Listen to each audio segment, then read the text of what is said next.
There's no one like our Nan.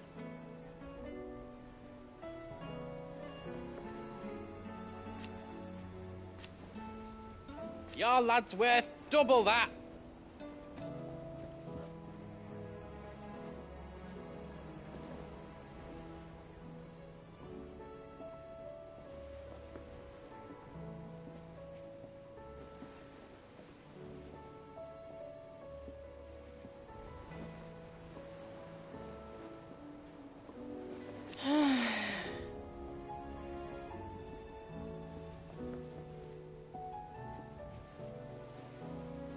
And I've never looked back.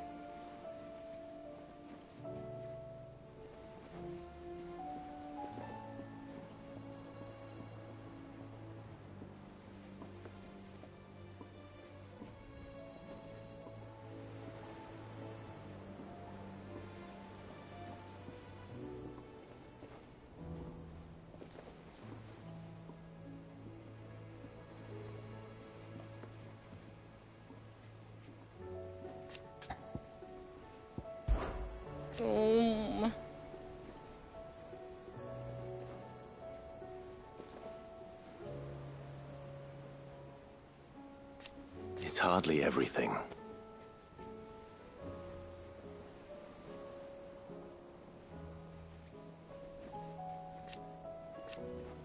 And I will. I promise. You can count on me. You take care now. Say what you will, Lady Karen has seen our... Those haven't gone bare.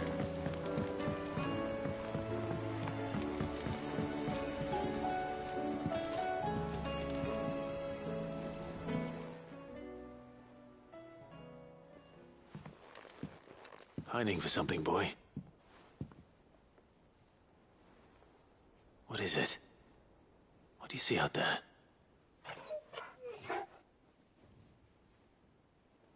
I never did ask where you got that anklet of yours. From Sid, that's why.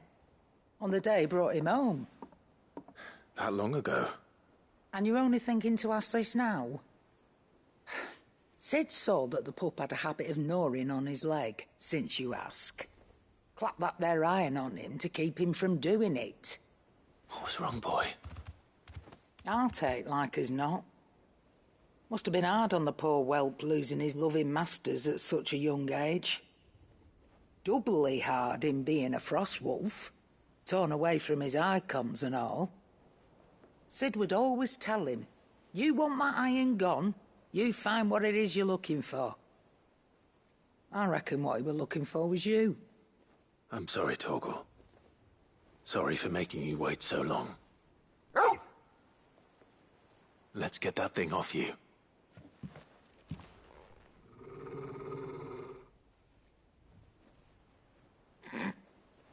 Doesn't sound like he wants it off. Indeed.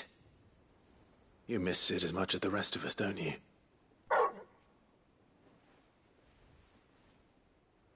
You want me to go with you somewhere?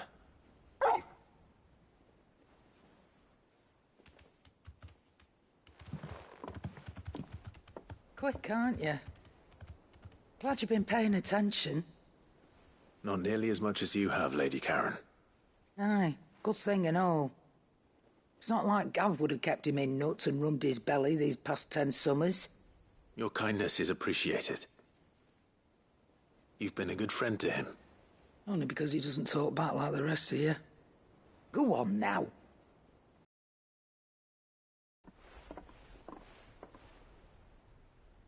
Where to then, Torgal?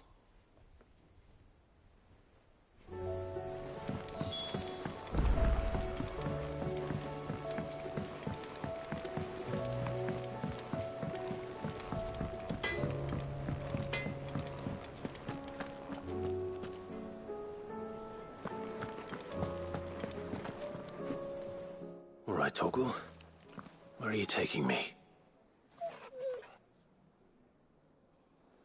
I'm going to need a little bit more than that, boy. Do you have a better hint for me? Unless... you've already given me one. Back on the rear deck, you were looking west, toward Rosaria.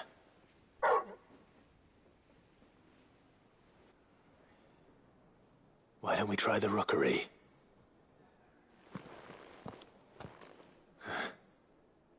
I haven't been to the island in almost 20 years. To Port Isolde, then. Fingers crossed the old mooring is still there.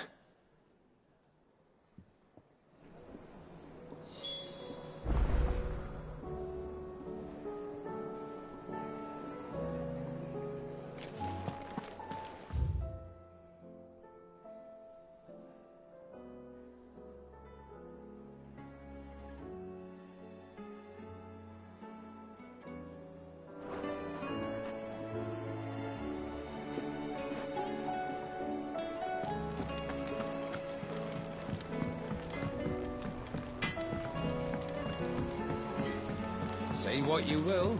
Lady Karen has seen us.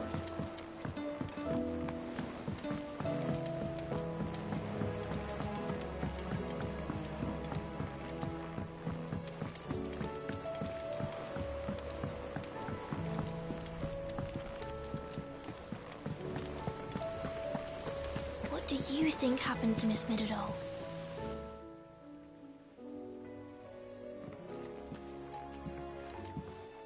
Sid, you have to help us. With what? You didn't take apart another of Mid's contraptions, did you? No? Well, yes. But that's not what we want to talk to you about. It's Miss Middledore. She's been acting strange. Very strange. She's barely ever around. When she is, she acts like we aren't even there. Her head's in a crowd. In the clouds. That's what I said. In the clouds. Well, she does have a lot on her mind. When did you last see her? Not long ago. Right after she got back from saving you from Stoneir. Then it's probably just about the Enterprise. It did take quite a battering on the way there and back. You didn't break it, did you, Sid? You really should be more careful around Miss Middledore's inventions. Oh, don't listen to her. Even if you did break the Enterprise, you could put it back together, couldn't you? But who's gonna put Miss Middledore back together? She seems really sad. Why don't I go and see if I can cheer her up? You do that? For us? She's in her dungeon. Don't scare him. It's not a real dungeon. Thanks for the warning.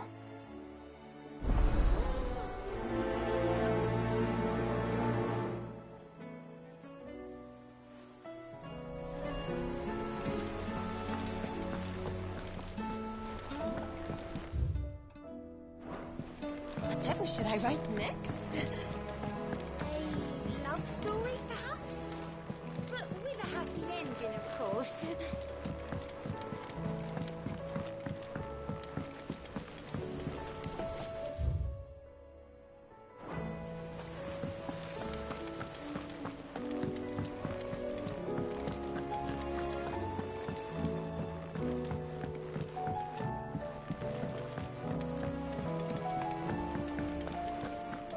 I will not let them be forgotten.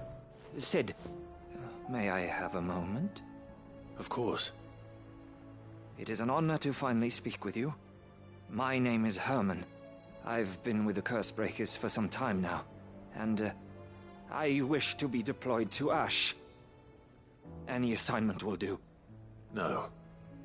The lands across the Narrow are too dangerous. I will not send good men and women to risk their lives needlessly. Why would you want to go back? I need to retrieve something. Something important. I was raised in an orphanage. The Badbach Conservatory. Or rather, I was held captive there. It was not a place of nurture. It existed solely to turn bearer children into mindless weapons. We were tortured until we feared no pain. Tormented until our hearts turned to stone, and few ever survived long enough to become tools of the last king. I can't imagine. I lost so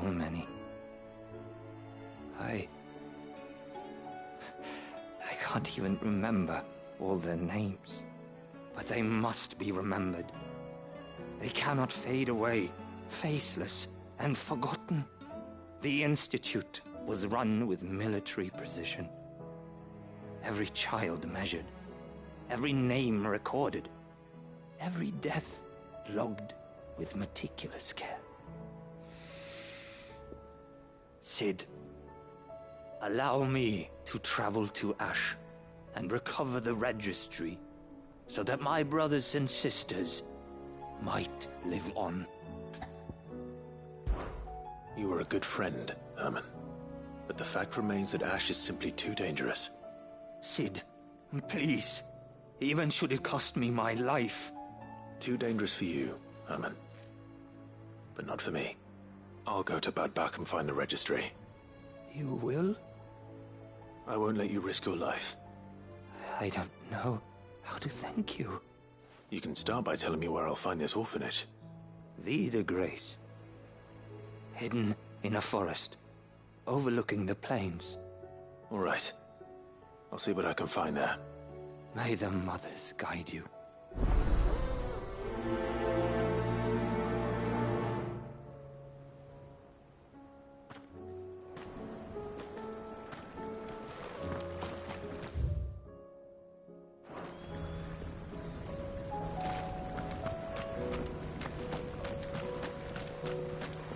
So there's a new mother.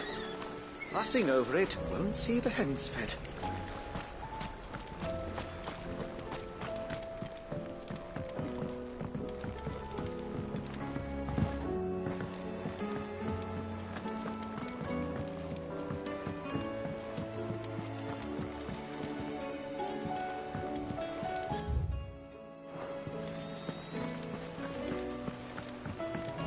Miss Shirley says your books make quite an impression on the children. You've inspired them all to become writers themselves. Is that so? We'll need to find some more parchments then.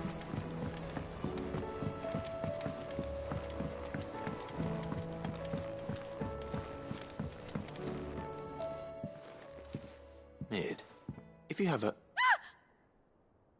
That's it! I knew it! The answer was right here under my arse all along! If this doesn't steer to the skies, nothing will. To the skies? You aren't trying to give the Enterprise wings, are you? What else would I be doing? The children seem to think you're avoiding them. They're worried about you. Is this really so important that you need to shut yourself away from everyone? The Enterprise is already the fastest ship in the realm, and that's with the sea beneath her. But what if she weren't bound to the waves? What if she weren't bound to anything at all? It's not fair. The gods get the skies all to themselves, so I'm gonna do something about it. The Fallen had their chance, but they relied too much on magic. And see where that got them? But not me. I've discovered how to do it without. Well, almost. First, I need to make a prototype. And is that a one-woman job? Are you volunteering? I'll have you know the Enterprise is my baby. But if a godfather's offering to lend a hand, I'd be happy to take it. First, I'll need oil, and not just some old drippings from Miss Molly's spits in the tub and crown. Refined stuff, like they make in Ordil. Then I'll need some bone, or shell. Light, strong, preferably no longer attached to the beast it belongs to. If it's beast bones you're after, I'm sure the curse breakers will know where you might find some. No, they'll know where you might find some. You're the one who offered to help, remember? I should speak with one of the curse breakers before I set off for Old Hill. See if I can't find this bone while I'm there as well.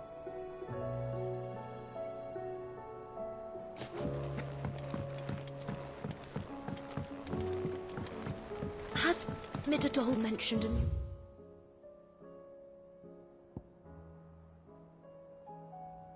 project yet? Not exactly. She seems preoccupied.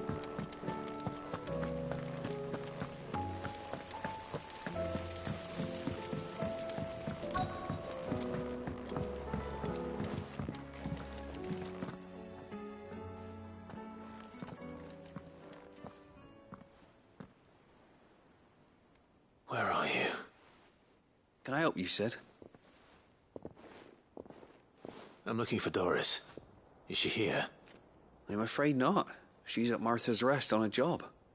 My job, actually. When she heard what the mission was, she insisted on going herself. Alone. Did she? What was the mission? Following up on some new information. Once they'd settled in, the bearers you helped liberate in the Dragon's Eyrie were keen to talk about their imprisonment. And about their captor. The slaver Cole's team were tracking when they were attacked by the Beastmen. I'll go and find her. She's at Martha's Rest, you say? If she's not moved on already, yes. I hope everything's all right.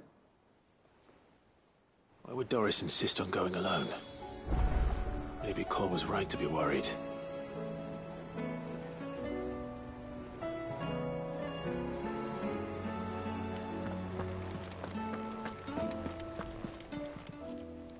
How are you doing?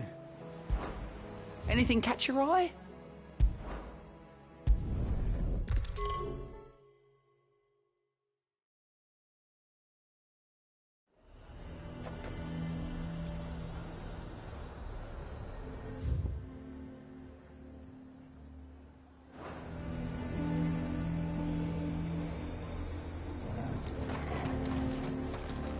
Welcome, welcome.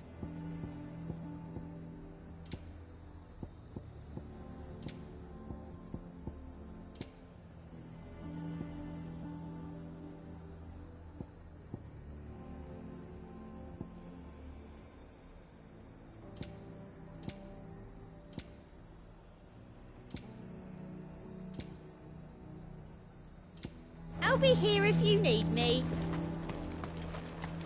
The garrison is threatening to pull their sentries from the markets if we don't cooperate. I would speak with this Duke.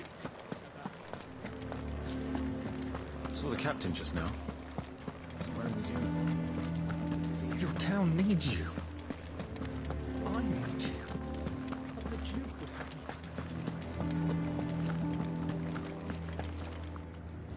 Do you have a moment, Clive?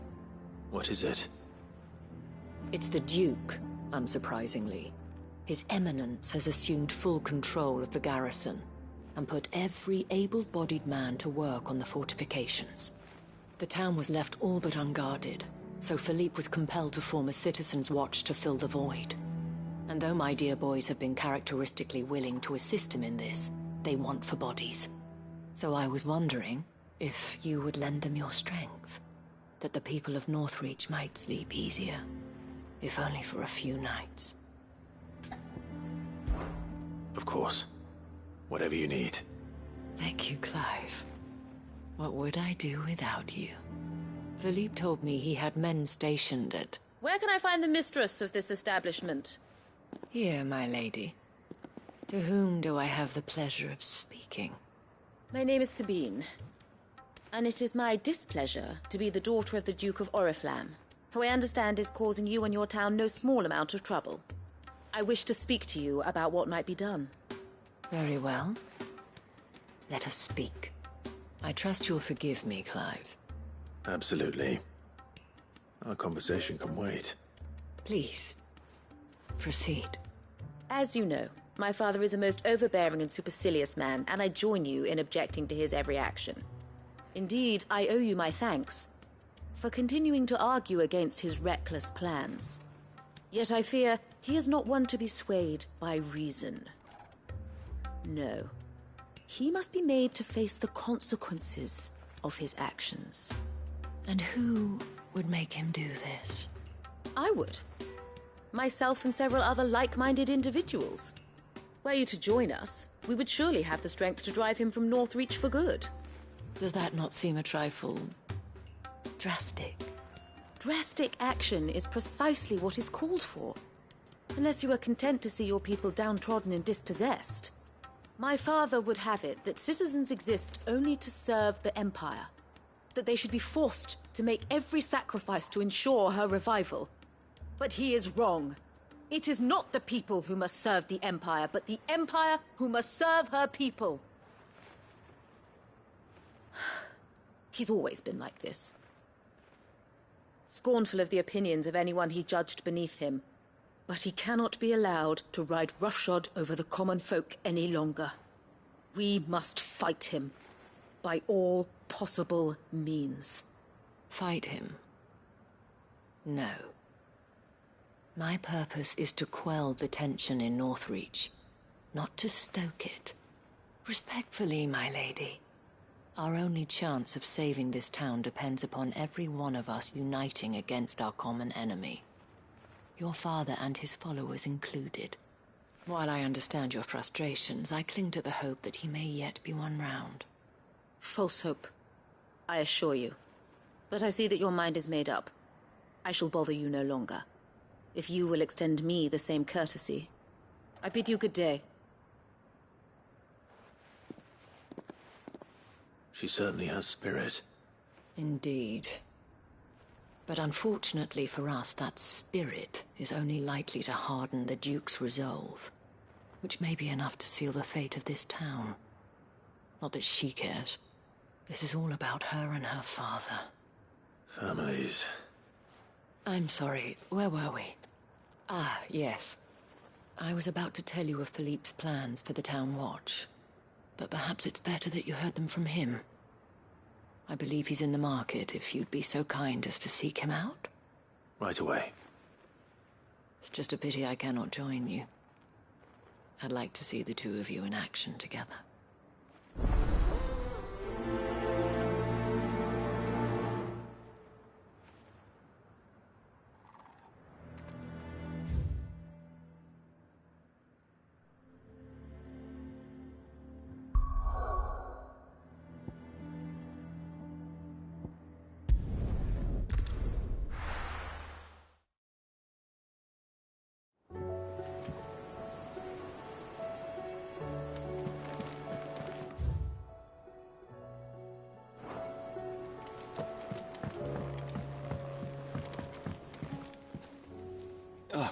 Clive. This is it then, brother.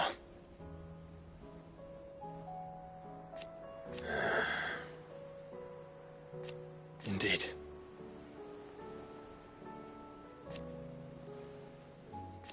You're wrong.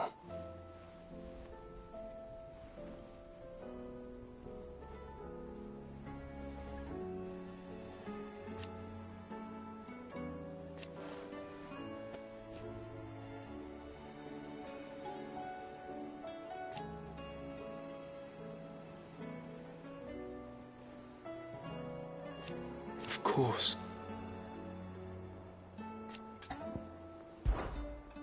Joshua, what's wrong? And don't say nothing. It's not nothing. I've received word from Cyril. The Undying have found Father's will, or something akin to it. His will? How? And where? In the crypt beneath Rosalith Castle. After Kupka was kind enough to drive out the Imperials, the Undying took the opportunity to recover what relics of the duchy yet remained. And in the process of doing so, they found a letter from Father. I'm surprised anything survived down there. Cyril asked that I join him in Tabor at my convenience. I have been meaning to go, but... would you join me? Of course. I want to know what's in that letter as much as you do. Very well. I am ready to leave when you are.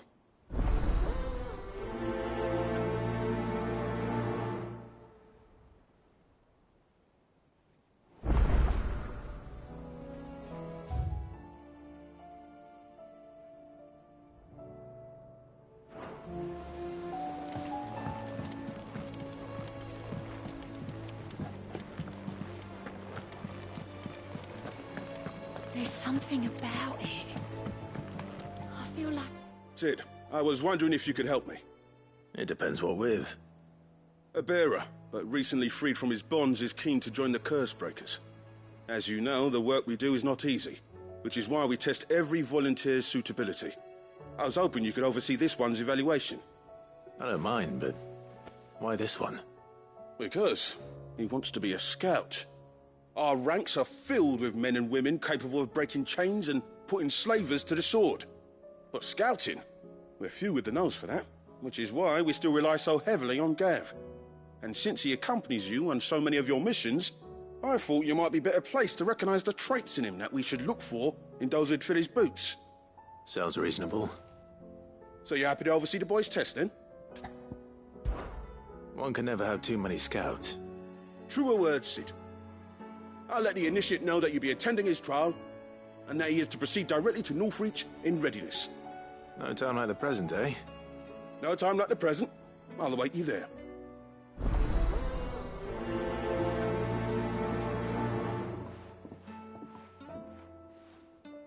Northreach.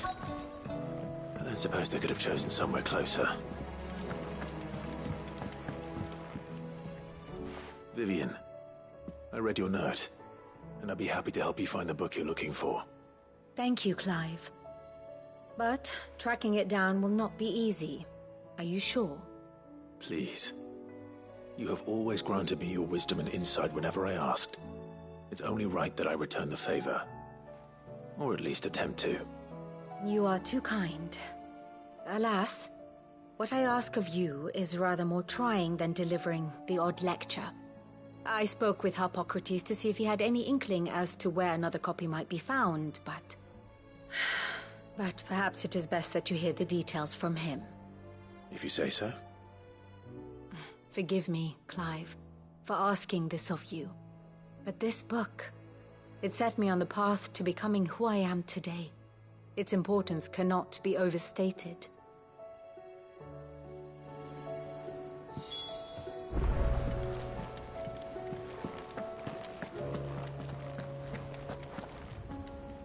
All right, Sid. Come to buy us around, have you? Only if you earn it. Mid needs a piece of light but durable bone for her next project. You've encountered your share of beasts on your travels across the realm. Any ideas? Most bones are the same. Whack 'em hard enough and they'll break. If it's durability you're looking for, shell will serve you better. You know what an adamantus is?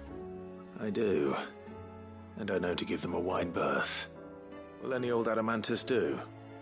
Well, with shells, the older the harder. There's a rumour of an ancient adamantus down in Karava, near Old Bidza, or what's left of the village anyway. But don't expect to make quick work of the bastard. There's a reason it's lived as long as it has. I'll keep that in mind. Thank you.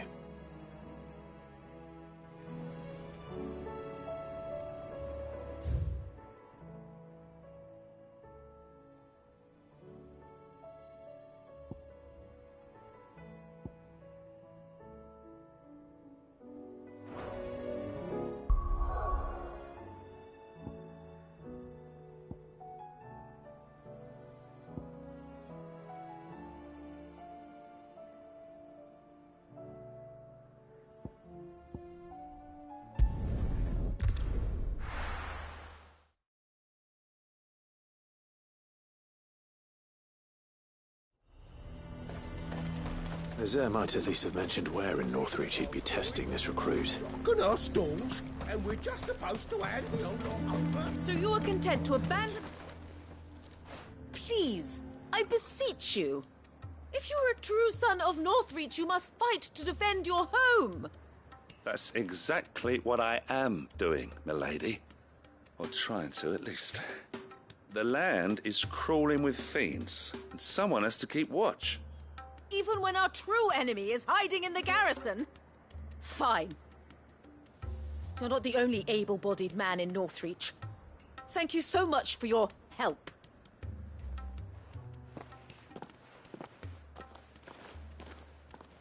She cornered you too, then? Could hardly get a word in edgeways. Like father, like daughter, eh? She made an uninvited appearance at the Vale earlier, hoping to convince the Dame to join her in fomenting rebellion. I bet that went well. Her ladyship seems to have a way with people. Anyway, what brings you here? Our mutual friend thought you might welcome some help. Oh, she did she? Right as always. In fact, you're just the man. We've had some reports, you see. Sightings of You know what? They're back. Seems that way. All over, too. We haven't been able to confirm anything yet, but if you're willing, you could go and see what's what. Right. Where should I look? You know Grieger's Weep? One of the sightings places them somewhere on its shores. I'm on my way. Thank you, Clive. I'll look into one of the other sightings. Let's rendezvous back here later.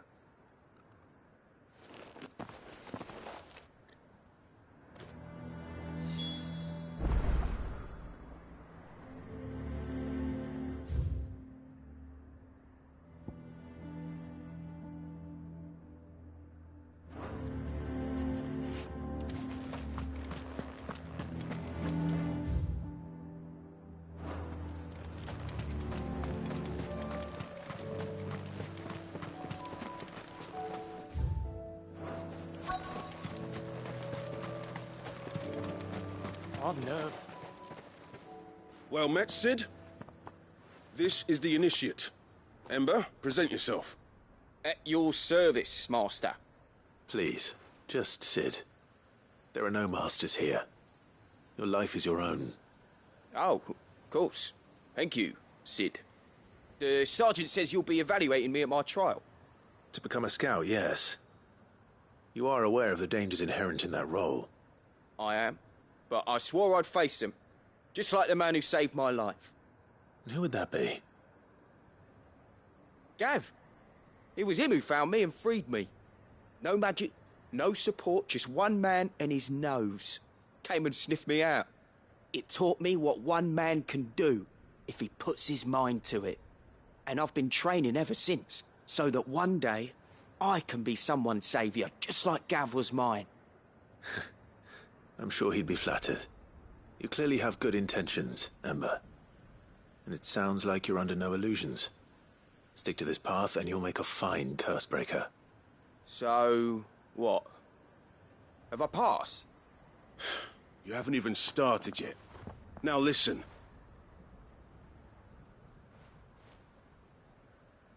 Not far from here is an Imperial lookout, Eastwatch.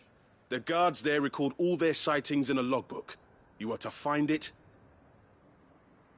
and bring it here. And bring it here, right. Anything else? No. Sneaking into a heavily guarded Imperial outpost and stealing the logbook would be quite sufficient. You'll need to assess the situation, determine a point of entry, create a distraction and effect an escape, all without being discovered and thrown into an Imperial oubliette.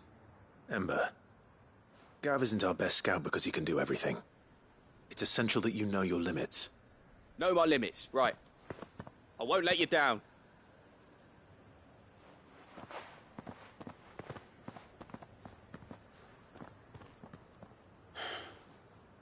It shouldn't be as dangerous as I made out. But keep a weather eye on him all the same, would you? On my way. All right, Ember. Impress me.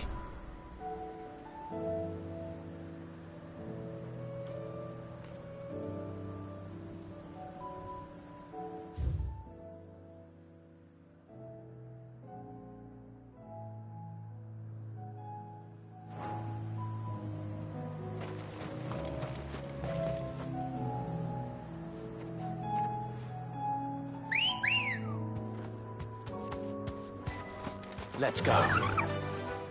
Fly, Ambrosia.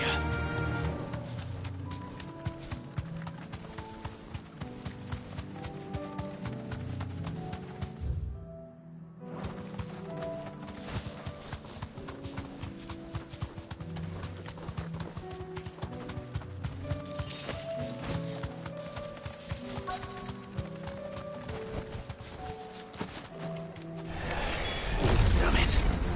The reports were true. I need to stop them before they get to the town.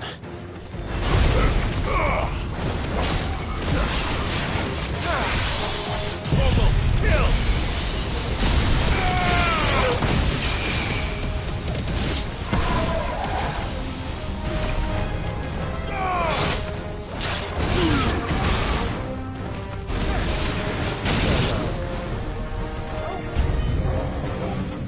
Get him!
Call that a test, Ultima?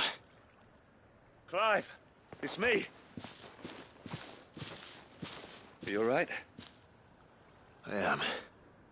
But it seems the reports were true. The thralls have returned. I dispatched the few that I found, though. Well, that's something, I suppose. But what were they doing south of town? They all came from the north last time. We might be able to fend off an attack from one side or the other, but from both? Do you have eyes in the north? Some. I should probably go and have a look, though, just to be sure. You head back to Northreach. I want you there just in case war breaks out while I'm away. What do you mean? Her ladyship's been busy working her magic on the townspeople, stirring up ill feeling towards her father. She'll have her marching on the barracks if we're not careful. What? This is exactly what the Dane was afraid of. I'll do what I can to calm things down. Be careful out there, all right? Don't worry, I'm not like you. One sniff of those things and I'm running back to town screaming blue murder.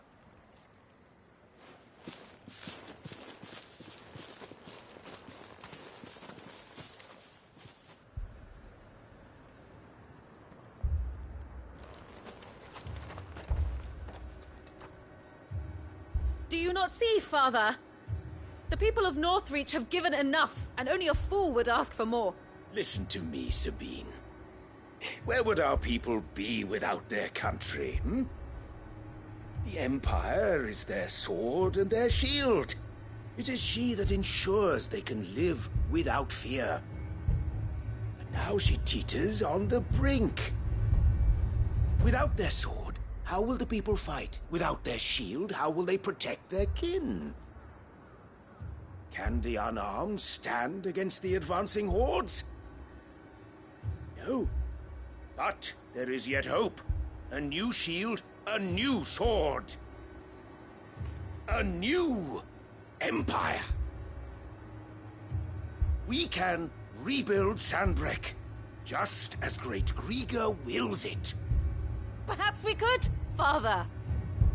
But we don't want to. Not if it is built on the broken backs of the people. Please, let us not quarrel in the street. You must see that no good will come of this. Our fight is not with each other, but with the threat that draws ever closer to our gates. A threat that your sword has yet to rid us of, Your Eminence. You will hold your tongue, whore. You may have filled my daughter's head with your heresy, but I will not be corrupted. Corrupted? Your daughter's opinions are her own, as you would know if you had ever deigned to listen to her. At least I hope they are your opinions, and not posturing born of a family feud. Northreach deserves better than that.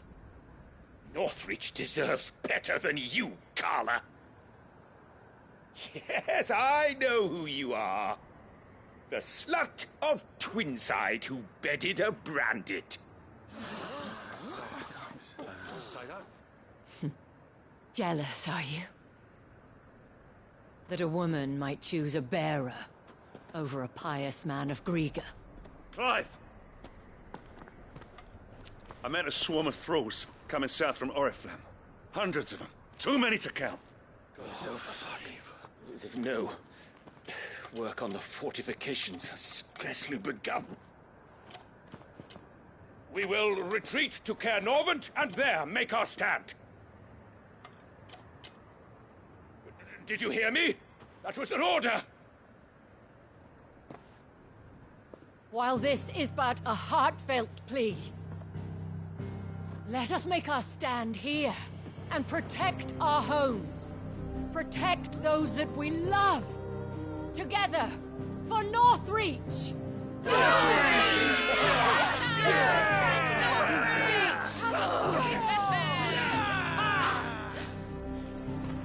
You heard the dame. What are we waiting for? Pikemen to the gates. Archers to the roofs. Quickly, come on!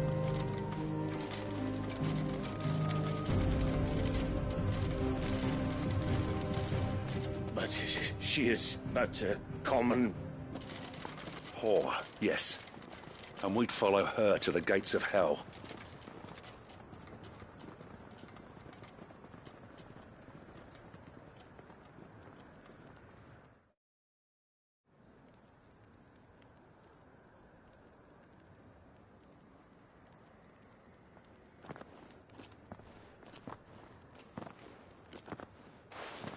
The men have their orders, and they look like following them. I got them spaced out at regular intervals. Whichever direction the thralls strike from, there'll be someone there to meet them. Thank you, Philippe. Rest assured the people will play their part. The herbalist has donated her stock of medicines to me.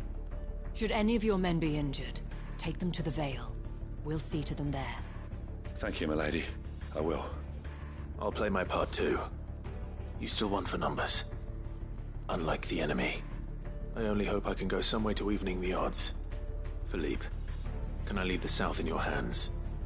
I doubt the thralls by the lake were the last of their number. Of course. I'll lead a party down that way so we don't get taken by surprise. What about you? I'll make my way up the road to Oriflamme. I fought a few of these things. And while I can't promise to hold them all back, I should be able to thin the herd. All right. But take care. Thank you. Both of you. You can thank us when it's over. Till then, madame.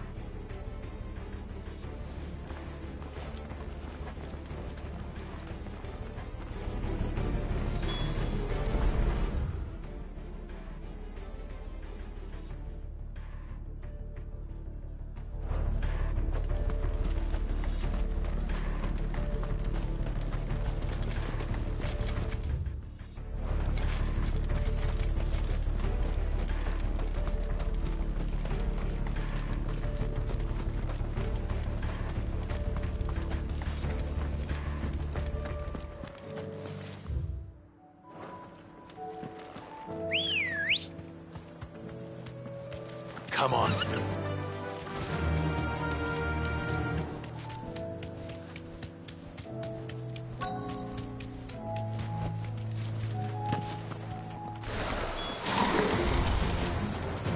There are so many of them. Not for long.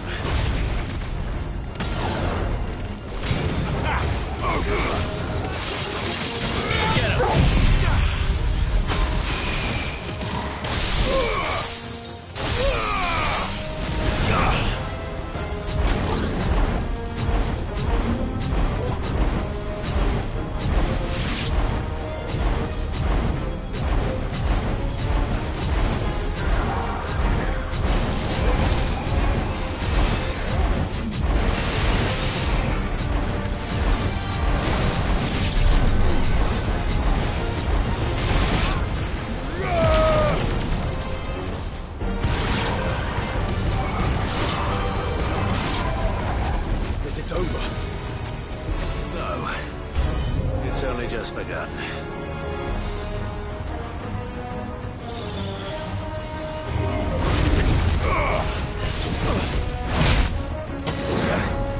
Get him!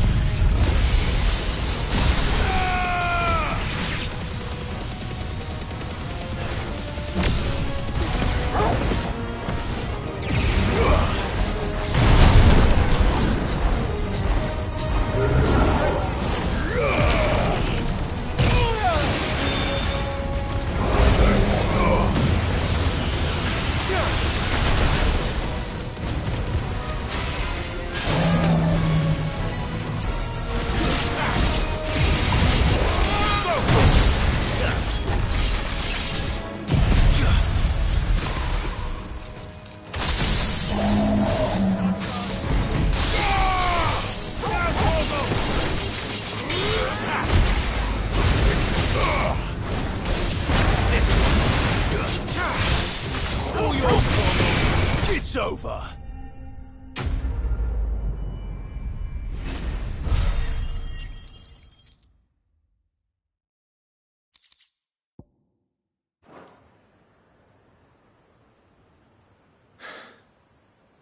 That looks to be the last of them. I wonder how the others fared. Better hurry back to town. Come on, Torgal.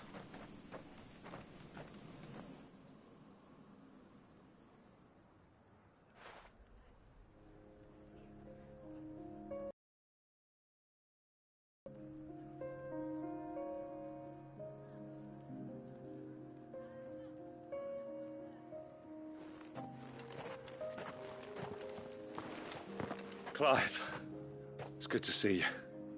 And you. The road to Oriflamme is clear.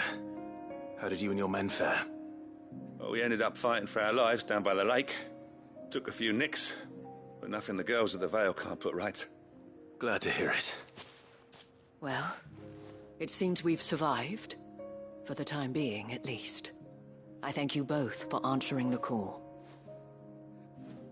You were right. And I was wrong. About everything. I had thought that the only way to unite the people was under the banner of Empire. That without a strong hand to guide them, they would drift apart. To be borne hither and yon by the eddying currents of fate. But you brought them together. Not by force, nor by the exercise of goddess-given authority, but by simply being one of them. By knowing what they feel, because you feel it yourself. Our purpose was ever the same, Your Eminence. You were merely distracted by a loftier vision of empire and glory, while our eyes beheld matters closer to home. You have the right of it again. As did you, Sabine. His Radiance said it himself. Sanbreque is naught without her citizens. I forgot that. And I am sorry. I'm sorry too, Father. I should never have taken things so far. I only wanted you to understand how the people felt. How I felt. But my anger got the better of me. Do not blame yourself, my dear. This was my doing. I should have listened to you. To all of you. Your Eminence, your Ladyship, I do not doubt that you came here with the best of intentions. But I believe the same could be said of us all. We all want safety, security, prosperity. Not just for Northreach, but for the entire realm. And we may yet achieve it.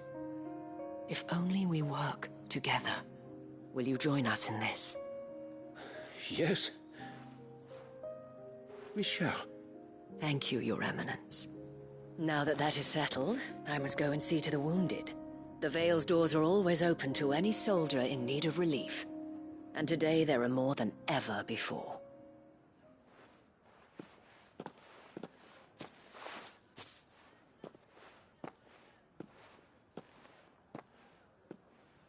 Madame Isabel is a rare soul indeed. In these dark times, I see that it is not men like me who should lead the realm, but women like her. You're right. If only I'd listened to her when I had the chance. Forgive me for saying so, milady, but you still do. The dame said it herself. We can turn things around. We just have to work together. And that goes for you, too. You're one of us now. One of you? Well said, Captain. Let this be a new beginning.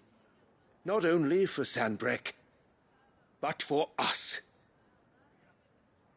Well, since there's nothing more to be done here, I should see if Isabel needs any help moving the wounded.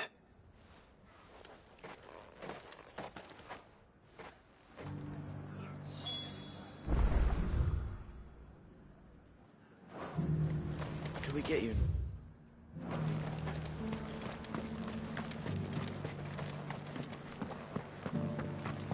There's no need to worry anymore. I saw several soldiers being carried to the Vale.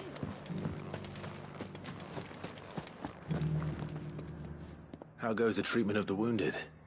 I'd be happy to man one end of a stretcher if it would help. You've helped quite enough for one day, Clive. Thank you. Don't mention it. Oh, but I must.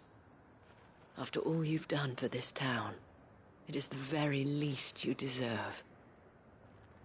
Tell me, if Northreach had fallen, what would you have done? A woman of your means could find a home anywhere in the realm, but I sense you would rather have died here. It's a long story. For you, madame, I have all the time in the world.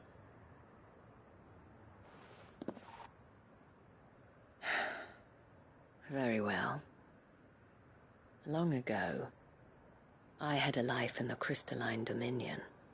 I was Carla then, courtesan to the nobility. So sought after was I that it was only they who could afford my time. Alas, those halcyon days were not to last. For naive as I was, I fell in love with a bearer. He was my master's guard, the gentlest man I have ever known. After they discovered us together, he was whipped bloody and forbidden from ever looking at me again. And so we fled. Not that we had anywhere to flee to. We wandered, aimless and starving, half dreading, half praying that the next day would be our last. Until we found ourselves here, in Northreach. It was the Veil that took us in, that fed us, clothed us, and healed our hurts. Those that could be healed, at least. My love was already too far gone. He passed away. He did. Not long after we arrived. But at least we were able to share a few moments of peace before the end. It was the greatest gift I have ever received. But the generosity of this town and her people did not end there. The men and women of the Vale supported me through my grief. Shared in it, though I was still a stranger to them. They treated me like a sister. And so I swore that I would always do the same. That I would return the kindness that Northreach showed me. That I would repay my debt to the Vale.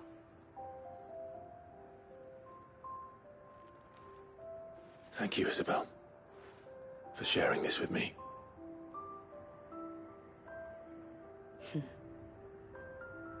You're a lot like him, you know. Perhaps that is why I have such a soft spot for you. Never stop fighting, Clive. And I shan't either. I know that it will not be easy to keep Northreach together. But our efforts will be rewarded. The people, the soldiers, even the Duke of Oriflamme and his daughter, all united in defense of this town that we have come to call our home. And what of you? Can we count on your support too? Always.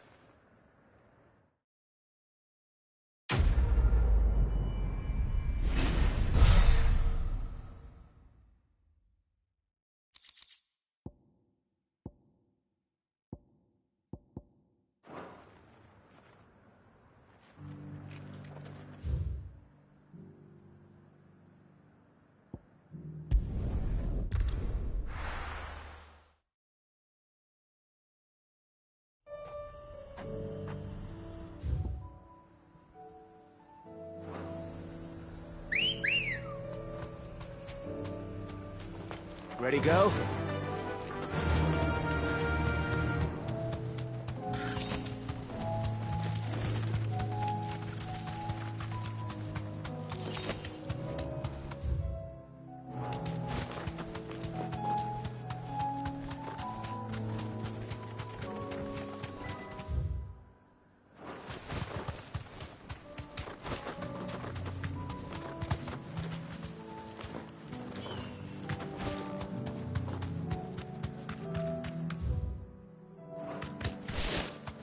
These are clean kills. Perhaps young Ember really is ready.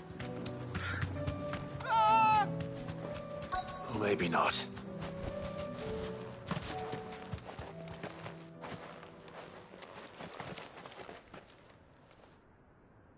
Damn it. Ember, draw your sword! can't! Then run!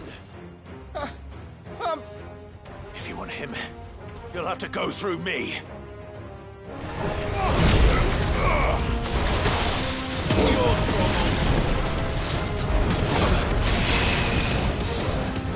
Let's try.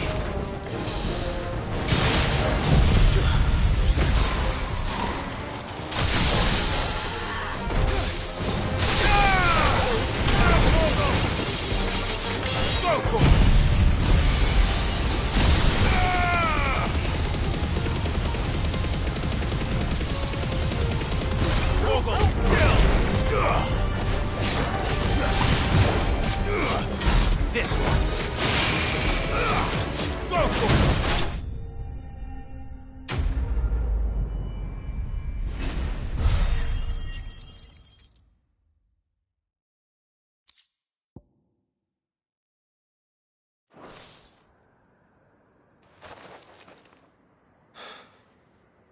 Ember, are you...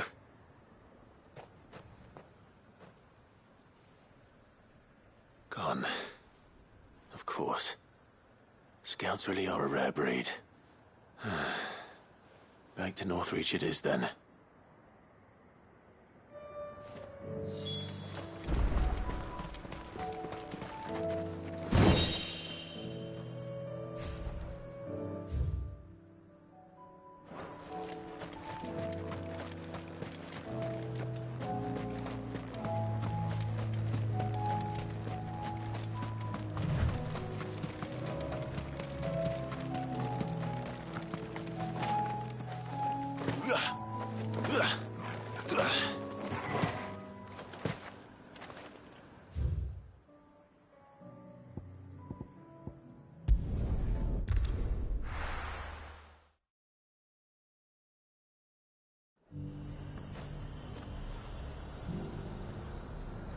The garrison said they'd take another 100 of new pitch pots.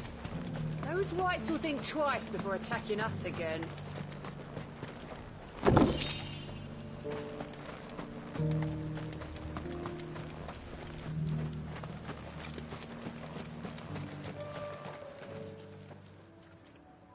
I didn't expect you back so soon. Where is Ember? How did he fare? I thought I'd find him with you. He must have fled. I followed him to Eastwatch, where I found him being set upon by a wild Avis. He was just standing there. Didn't even draw his sword. I had to step in and take care of things. But by the time I had, he was nowhere to be seen. I assumed he'd set off in your direction, but apparently not. I'm sorry, Sid. I knew the boy had a nervous streak, but he seemed like... The right man for the job? I believe this is the logbook you tasked me with retrieving. Eh? How did you... Don't you tell me you breached the tower while Sid was busy saving your skin. What? Wasn't that what you asked me to do? To bring the thing back without getting caught? He has you then, his heir. And he did it all on his own. But Sid, he did what he thought was best. And now I have to decide whether I agree. Of course. We'll await your evaluation back at the hideaway. Don't you leave my sight. Yes, Sergeant.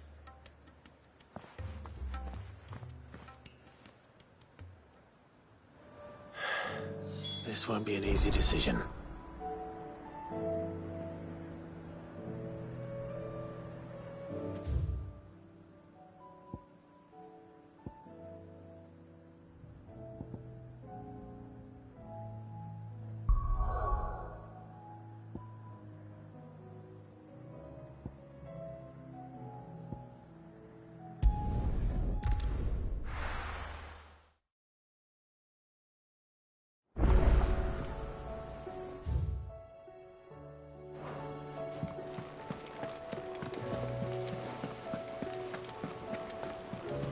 You should have seen him. The thing didn't...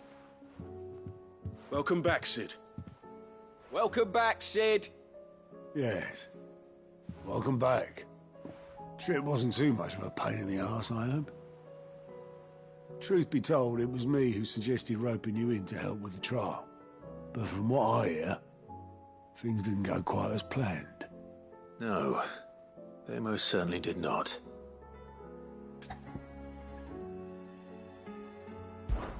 Ember lost his nerve in the face of a beast of prey, but he didn't lose heart. He pressed on, and he achieved his aim. And is that not what we ask of our scouts? Indeed it is. Thank you for your honest appraisal, Sid. The fact remains, however, that Ember will not always have a battle-hardened warrior on hand to pluck him from the jaws of peril. All I have gleaned from this trial is that without someone watching his back, Ember is little more than a liability. Wait, Sergeant. Ember still has much to learn, it's true. And this time he was found wanting. But I'd say he's due a second chance, nonetheless. After all, he did do as you asked. With a bit of hard work, any hand can be made to hold a blade, and any mind can conquer its fears. But a scout's nose is different. You've either got one, or you ain't. And by sniffing out that log, young Ember here has shown he has a conk and a half. Wouldn't do to waste it now, would it? Fine. One more chance. I'll do whatever you ask. I'll spend my days and nights in the pit if I have to. I'll show you. Just you wait. Daft as a brush, that one. But his heart's in the right place. Just like someone else we know. And if you ask me, we've been leaning on him for far too long. That time the curse breakers took some of the weight off his shoulders, I reckon. It couldn't hurt. Just don't tell Gav I said so, will you? I won't have him thinking he's been hard done by. Next thing you know, he'll be asking for a day off. Chance would be a fine thing. Back to work. Forgive me, Sid. This did not play out as I expected. Things really do these days. But that's why we need men like Ember more than ever. Men who can make the best out of a bad situation. Remember that. I will, Sid. Thank you.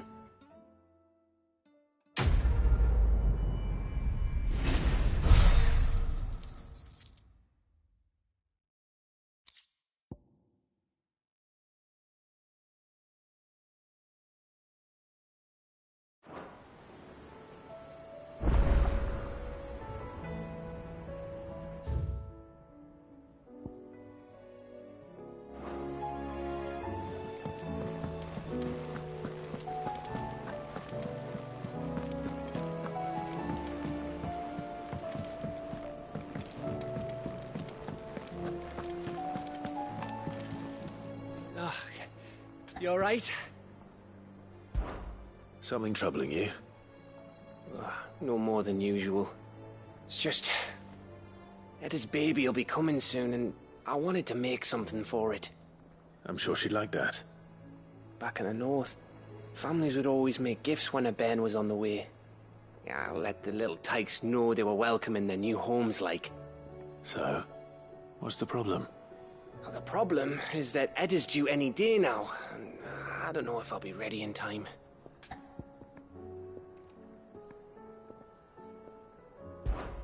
Is there anything I can do to help?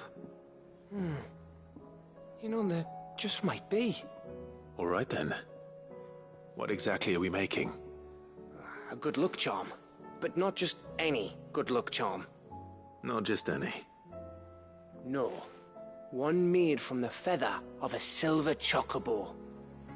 There's naught lucky in all the realm, or so we used to say back home anyway. Thing is, they're hard to come by.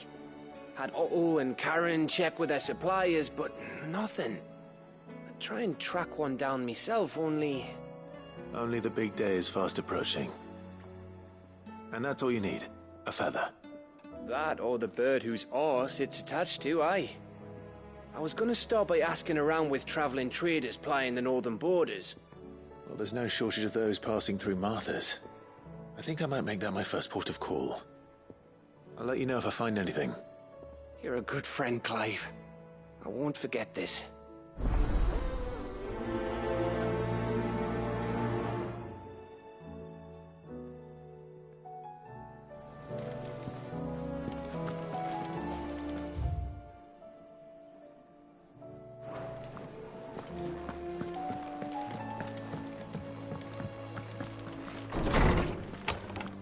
Ah, Clive, my boy. What a pleasure it is to see you. Hippocrates. There's something I need to ask you. I've been charged with locating a book called Thought to hear from your lips. You've been talking to Vivian. Right as always. But she didn't seem keen to tell me very much. I take it she didn't like what you had to say. And yet I gather it did naught to dissuade her. Clive, if the young professor has tasked you with obtaining a copy, I fear she asks the impossible. The executors would not allow it. The executors? Coveters of secrets. A clandestine organization committed to the collection and intenebration of forbidden texts and technologies. One such text being the tome Vivian seeks, chronicling as it does the true history of the enslavement of bearers. A tale which could overturn the established order were it ever to become widely known. Or, so rumor has it. I've never actually read the thing, or even set eyes on it for that matter. How is it that I haven't heard of this organization? Why, secrecy is the executor's watchword. They lurk in the shadows, emerging only to seize that which must be seized, be it books, inventions, or people, before disappearing again, leaving nary a trace. Which would explain why Vivian's copy was snatched from her grasp not long after she found it. By the hand of the executors, yes. But what drives them? Self-interest or ideology? Fine question. Sadly, all that is known of the executors can be recounted in a single breath. You may just as soon ask me of their origins, numbers, or the identities of their leaders. Any answer I give would be pure speculation. Then my hunt was doomed from the first. What was Vivian expecting? That I'd pluck it from thin air? Not from thin air, no. From ash. Rumors of the executors are rife among the scholars of Storm, but rather less so across the strait. I have a friend. Well, I had a friend in the village of Garnick, a collector of rare tomes, upon which subject we would oft correspond.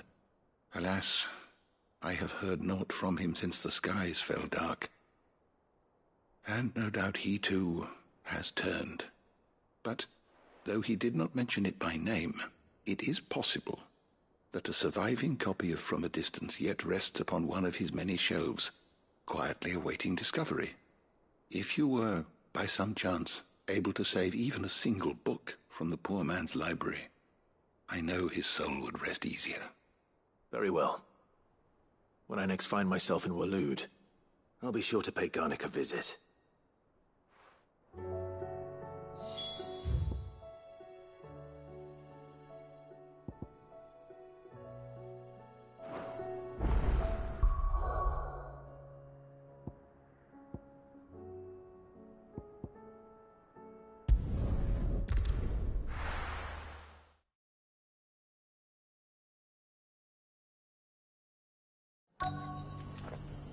Let's hope one of the merchants here has what Gav needs. Excuse me. I'm looking for something. Oh, well, then I'm your man. A silver chocobo feather.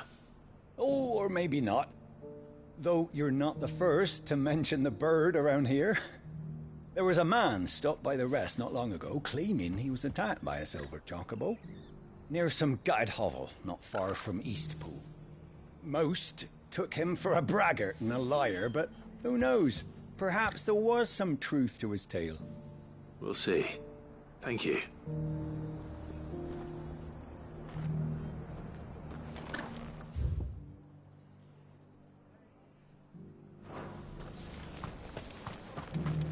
Dolores should be somewhere nearby. Assuming she's still here.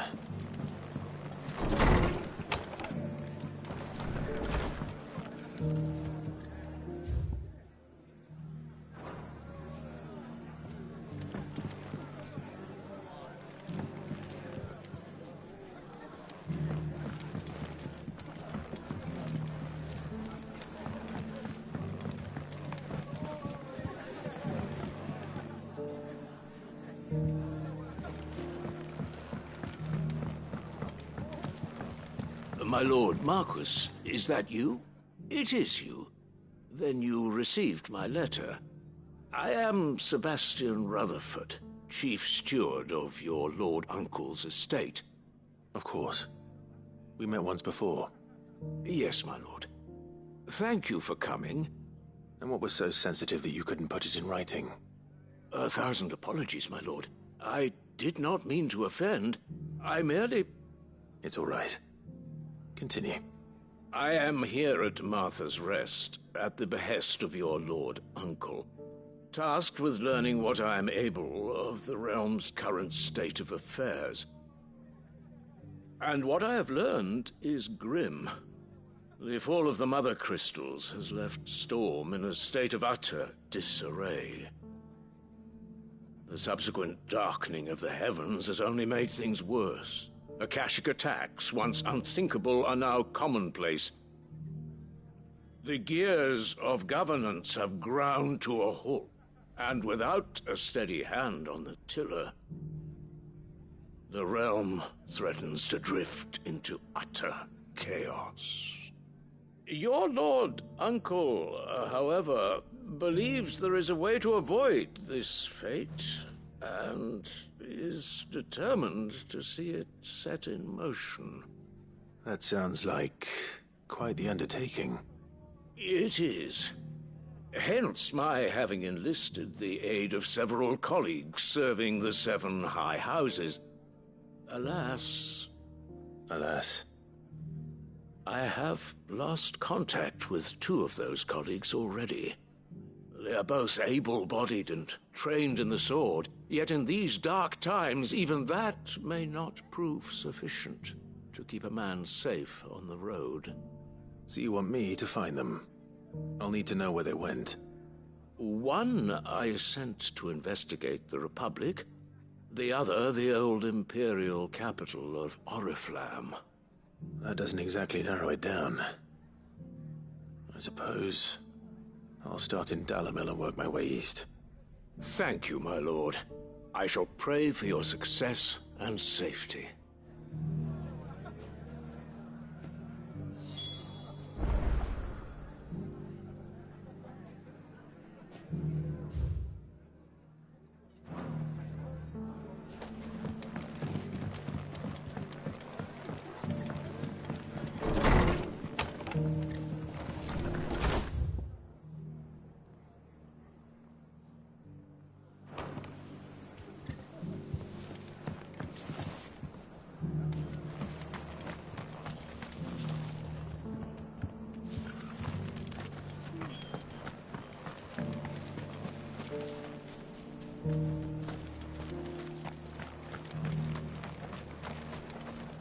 What are you after?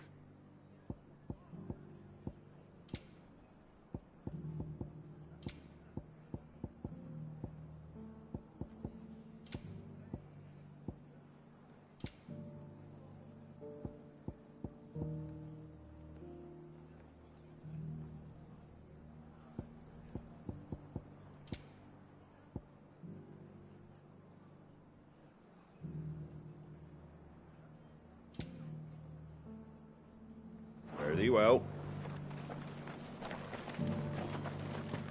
Just because the heavens have gone to wreck and ruin it, don't mean we have to. How do, traveller? You've the look of a man who could do with a new whetstone.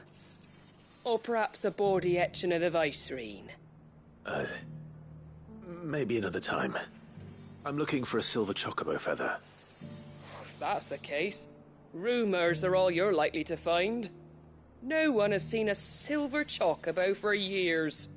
Word is they were all hunted for their feathers, Some northern nonsense about bringing good luck.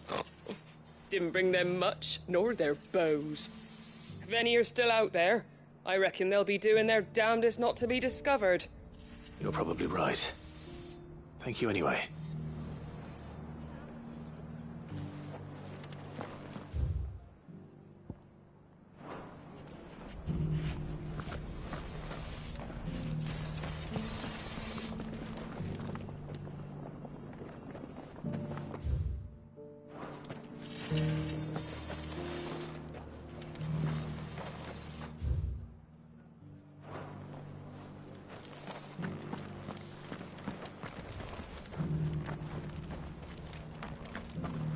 It doesn't still hurt, does it?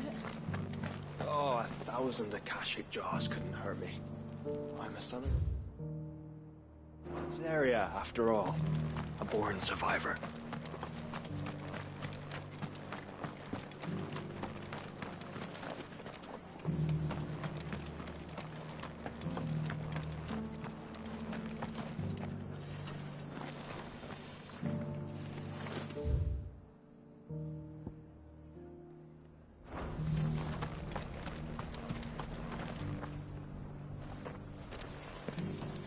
The world seems to be changing so fast lately I can hardly keep up. But what I do know is that there's more bad news than good. You can tell that just by looking at people's faces.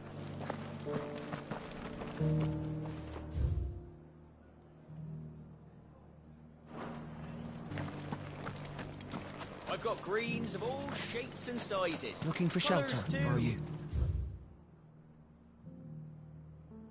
Come on inside, I'll introduce you to Martha.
We've got a few rooms going spare now. You want a bed for the night? Look, Daddy. Shining so brightly.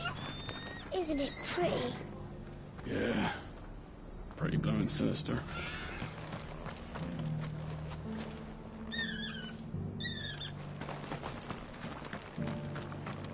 Whoever's idea it was to take those bearers away to Eastport has my thanks. Who else would it have been but Mom? She always puts the good of the town first, that one.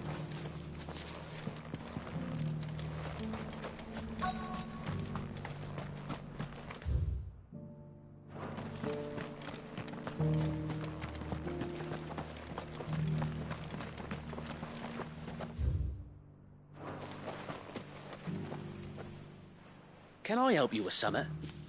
You wouldn't happen to sell silver chocobo feathers, would you? I deal in fruit, not fancies. But if it's fancies you're after, I suggest you try Rhiannon's ride. Was a silver chocobo seen there? Oh, yes. If you believe the ravings of a madman. It wouldn't be the first time. A silver chocobo sighted in the hills near Rhiannon Tride. It sounds almost too good to be true. But since I'm already here...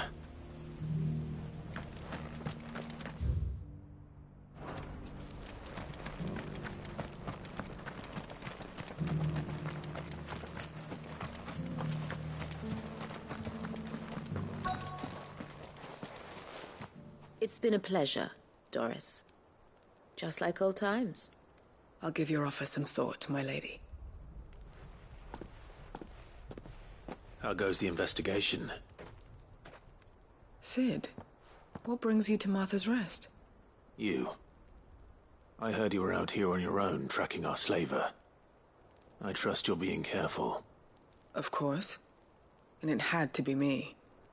The bearers from the Dragon's Eyrie confirmed a long-held suspicion of mine that the slaver we've been tracking is an old acquaintance. She's no fool. If we'd come in force, she would have spotted us straight away, and then vanished without a trace. That was her just now, wasn't it? So, was it a fruitful reunion? I'd say so. She tried to recruit me. Seems her time in Rosaria is coming to an end. She's abducted bearers from across the region and is looking to smuggle them back into Sambrec. After her brush with those beastmen on the road to Northreach, she hired herself an Imperial escort, which she wants me to join. She's dangerous, Sid, but I think I can stop her. Then I'm going with you. I'll take care of the escort. You can see the bearers to safety. Where are they? The Baum Archers, soon to break camp. You go on ahead. I'll follow once I've sent word back to the hideaway.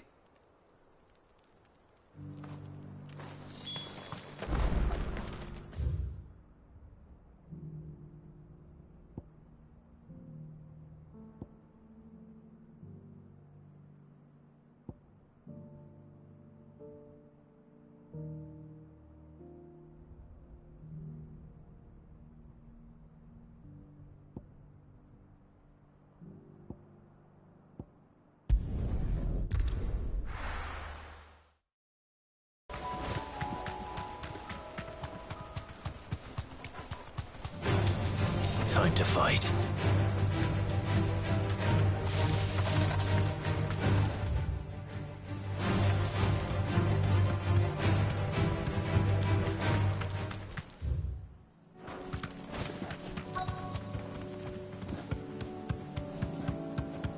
Tracks. They're not left by bandits for a change.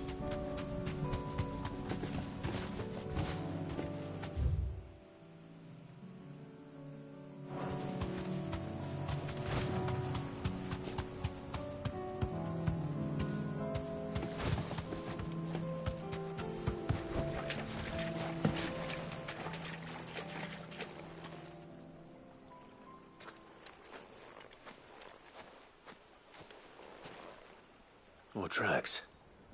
And these look fresh. The chocobo was here. And recently. Perhaps it still is.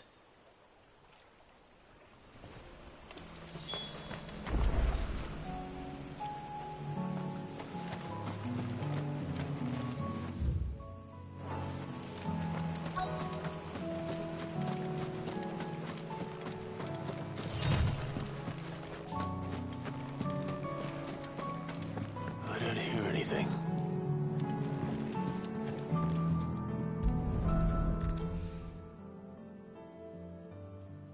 Well, I'll be damned.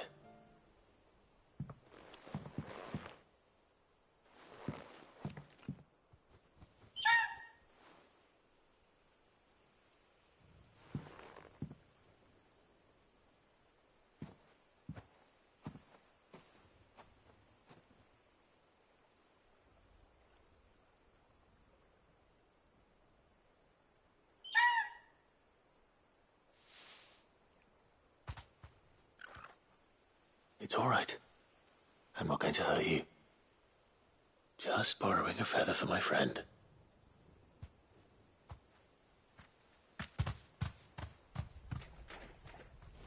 Thank you. Let's get this back to Gav before they change their minds.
It's oil. After what happened here, it's a miracle there was any left at all.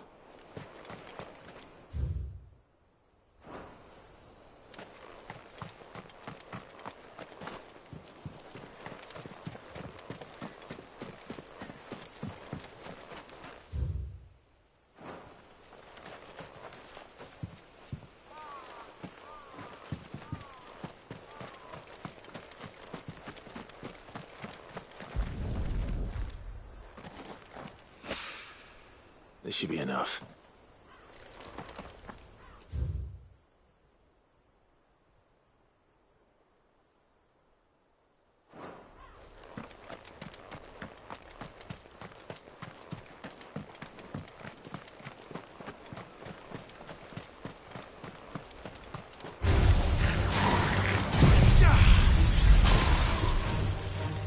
It's over! Yours, Torgal!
Good.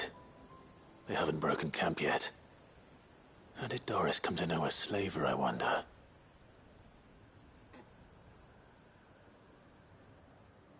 We've waited long enough. She's not coming. Ready the bearers. We're leaving. Back to civilization, is it, Mom? With all haste.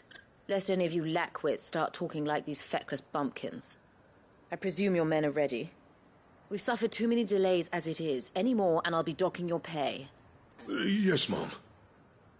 Oh, but before you go, it appears we have company. Kill him. You're welcome to try.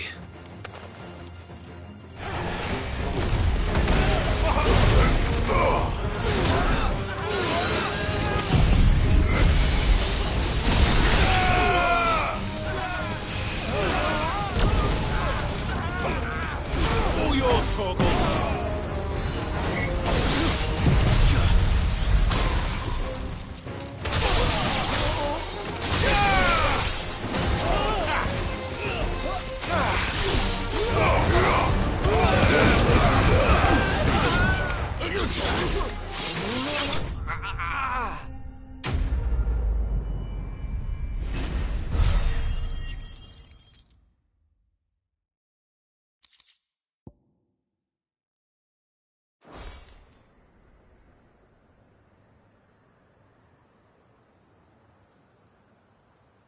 So much for your escort. You'll forgive me for not avenging my men. I'm not the swordswoman I used to be. I surrender. Do with me as you wish, Cid the Outlaw. Cid! Ah, Doris. I take it you're not here to rescue me from our brooding renegade? You know, I always wondered where you'd vanished to. But casting your lot with this criminal of all people... Better fighting for a cause than killing for coin. I'm sorry, Cid. I should have told you sooner. This woman, my former master, once trained bearer children to be weapons in service of the highest bidder. She raised me like a daughter. And I did terrible things to earn her favor. It wasn't all terrible, surely. We had our fun, too. You were always so eager to learn, and had such clever hands. All my other children took either to the blade or to the books. Always either or. But you proved yourself a master of both. That's why I kept you for my own. How about it, my little dagger? Care to swear that blade to me again? I never swore my blade to you, nor will I ever. I fight for a higher cause, to liberate the bearers of this world. Farewell, Master. Thank you for making me the weapon I am. You always were a righteous child. Perhaps that's the reason I loved you so.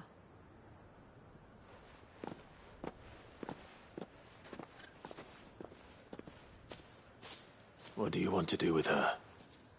I am not the killer she wanted me to be. Not anymore.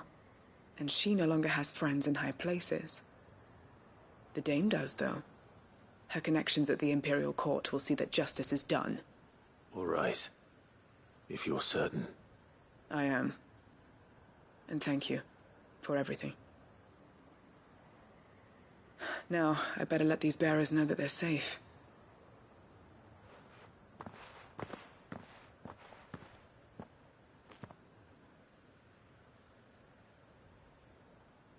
And I should head back to the hideaway and put Cole's mind at ease.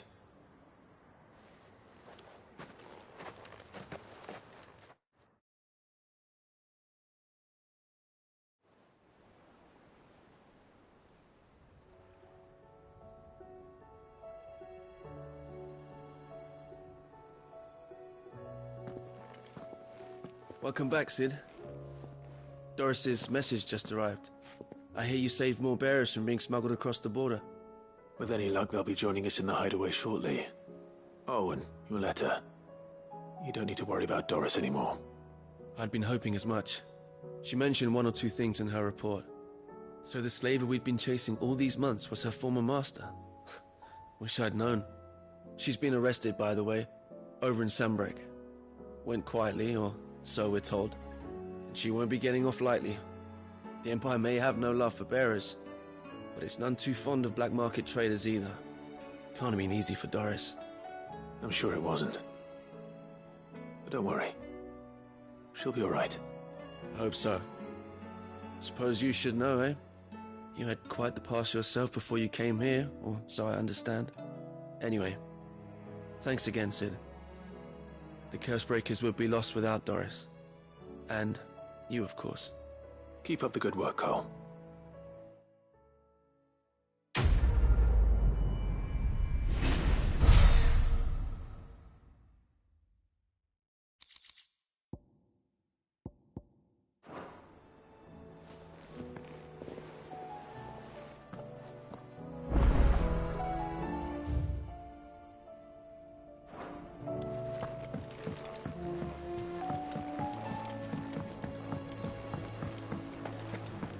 It was no trouble. Clive, you're back. How'd you get on? Any luck? Any luck, you say?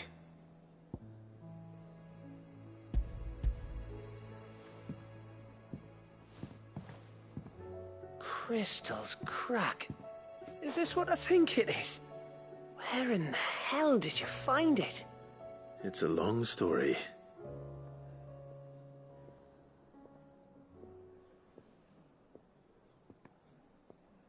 Right there on the road to Eastpool. Who'd have thought it? Everything up there's been abandoned for years. The empty cabin made for the perfect shelter. Though I fear my presence may have forced the poor creatures to look elsewhere. Don't blame yourself, Clive.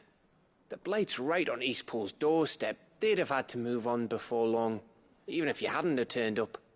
They'll find a new home. Trust me. After all, that's what us endangered animals do. Anyway, what matters is, you managed to nick us one of their quills before they could run off. And now all that's left is to fix it to the carving. I didn't know you could carve. Reckon there's a lot you don't know about me. Like the fact I'm as good with a whittling knife as I am with a sword. And that bone Ember gave me's a dream to work with. What did you say it was from again? An Avis? But it weren't your Avis, Sid. I slew one of my own at last. So all those long nights in the pit finally bore fruit. I'm proud of you, Ember. Don't speak too soon. I ain't done my trial yet. There we go.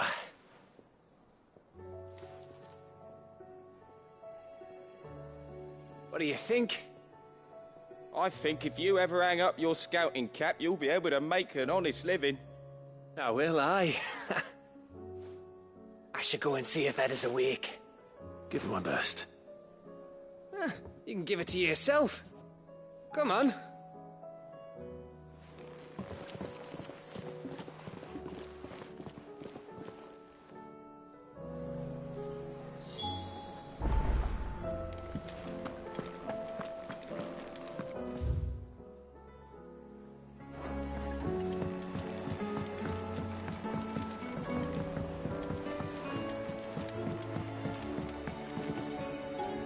Sid, do you have a moment?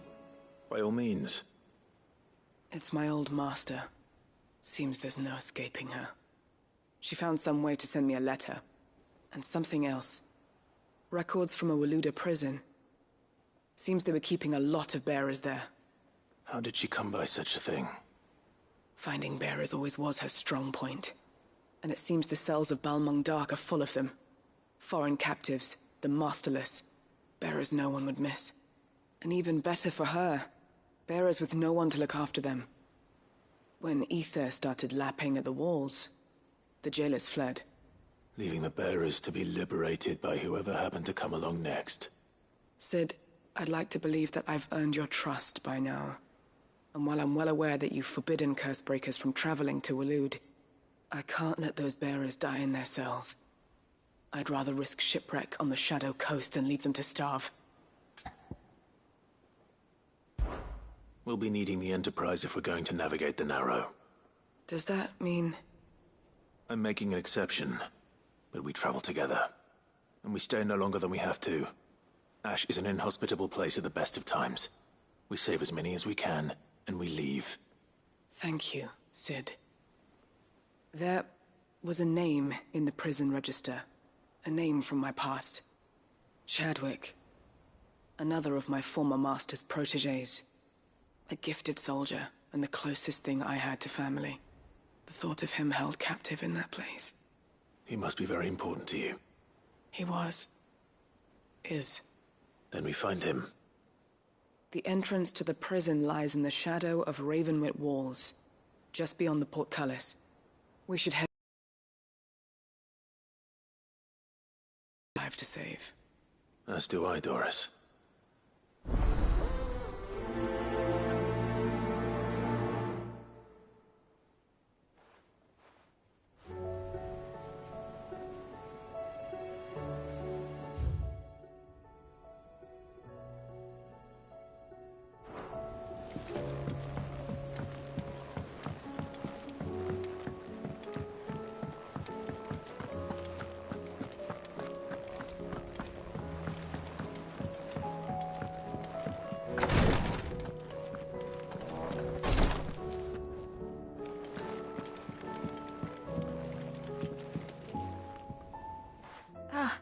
Me lords.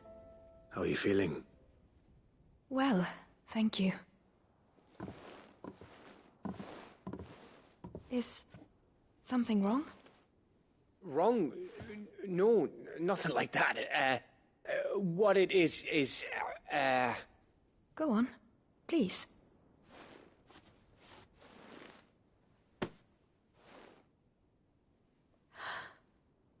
It's beautiful. Did you make it? We did. Aye. It's from all of us here at the Hideaway. Your new family, like. It's a good luck charm. We may come up north when a band's on the way. I mean a baby. To let him know that they're part of the family too. Oh, I hope you like it. I don't know what to say. I thank you, me lords, for everything. If there's anything you need, just let us know. I will. Clive, fancy a swift off? I'm thirsty. I could be convinced.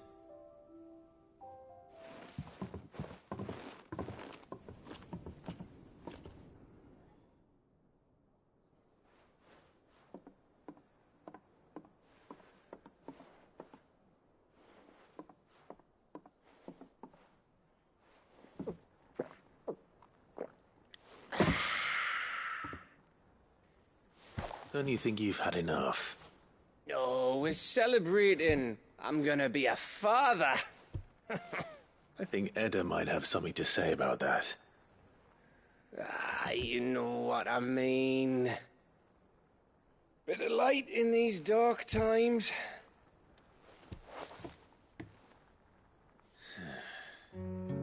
Wasn't long after me 10th name day, my mum told us she was with child again. I was over the fucking moon. I was looking forward to having a little one to lord it over, what with me being the runt of the litter. Thought I'd finally have a chance to prove to the world that I could be a big brother.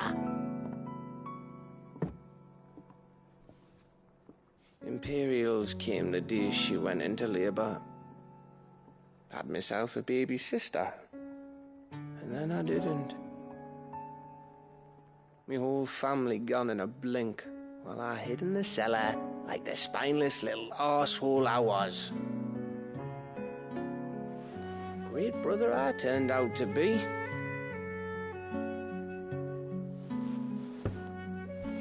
I'll never be a leader. And I'll never be a hero. I'm just a daft little dog who comes running when his master calls. I'll never be like you, or Sid, or Jill, or even Torgal. Have you finished? Maybe.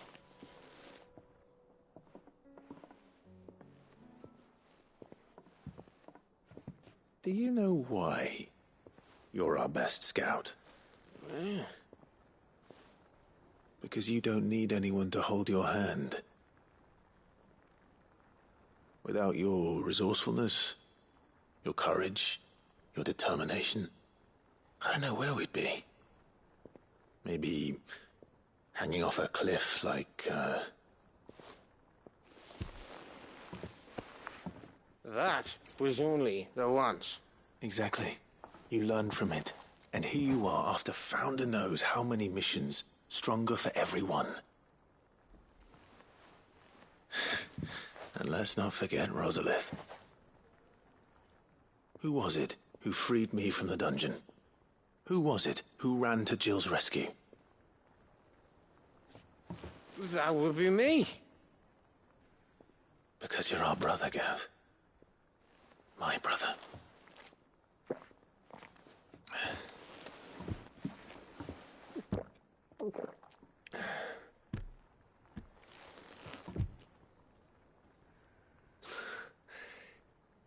Your brother.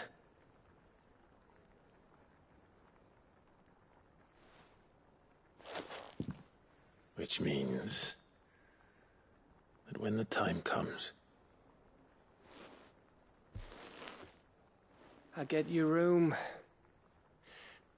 And your sword.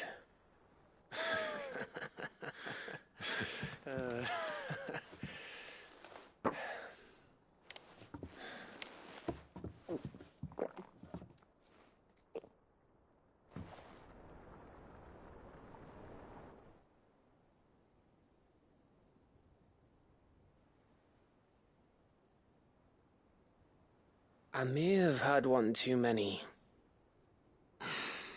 you may have had 10 too many. I said I was thirsty.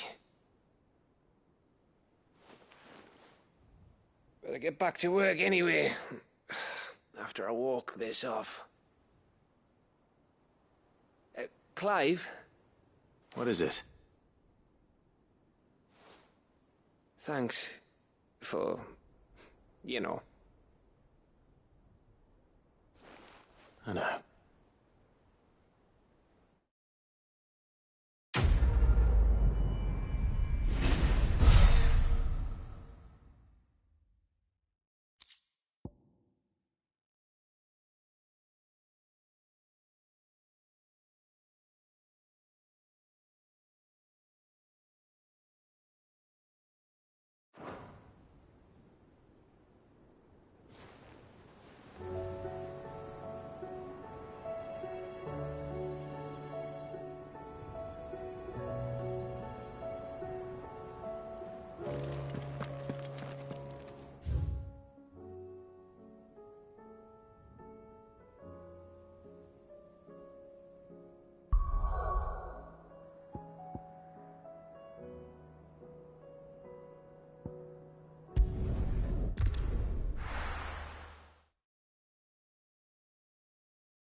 It's still here.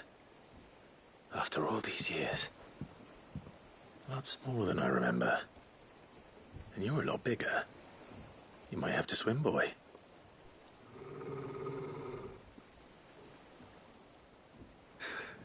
I wasn't being serious. You two go on without me. I doubt that boat will hold a third. If you're sure, we won't be long. Hop in, boy.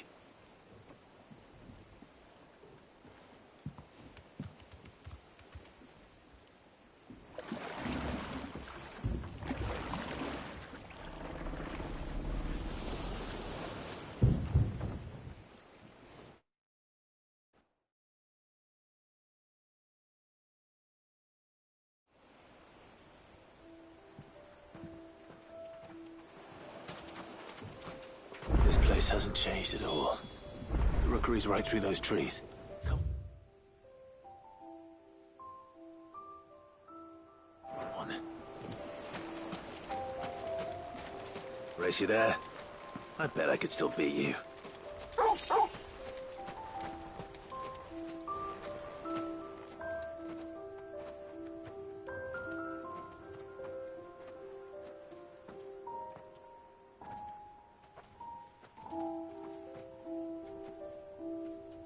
Here we are. This was our hideaway. Wasn't it, Torgal?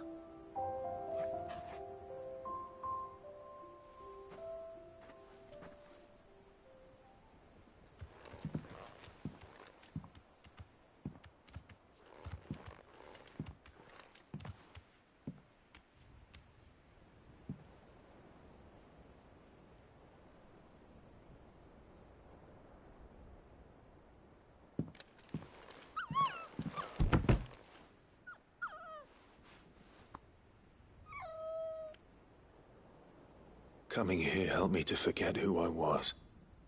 Or wasn't. Prince, shield. Son his mother could love. Had I been any one of those things? Perhaps.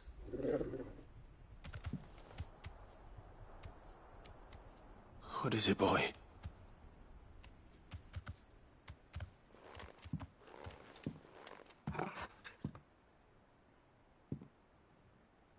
This is all from the castle. And Phoenix Gate. Did you bring these here?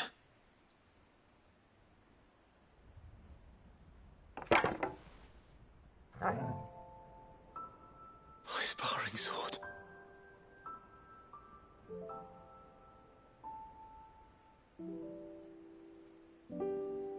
Well, well. You never stopped looking for me, did you, boy?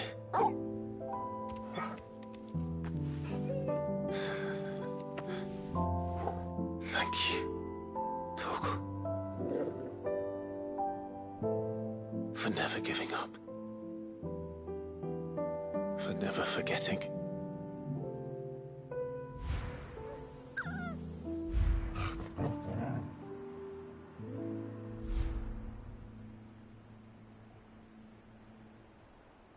Let's take this with us, shall we?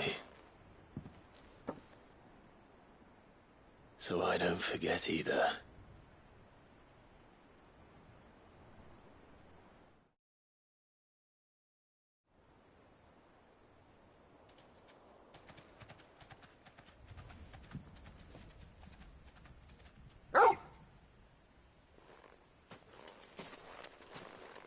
That's not the way back to the boat, Torgal. All right. I'm coming. I think I know where we're going.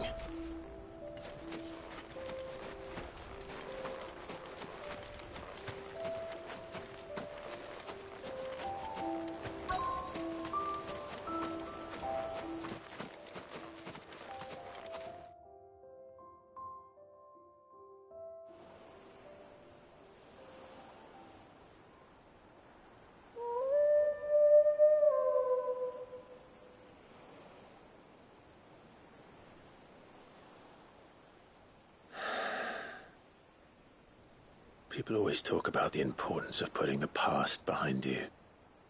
But without it, we wouldn't be who we are today. And we certainly couldn't steer our way to a better tomorrow. Come on, Torgal. Let's go home.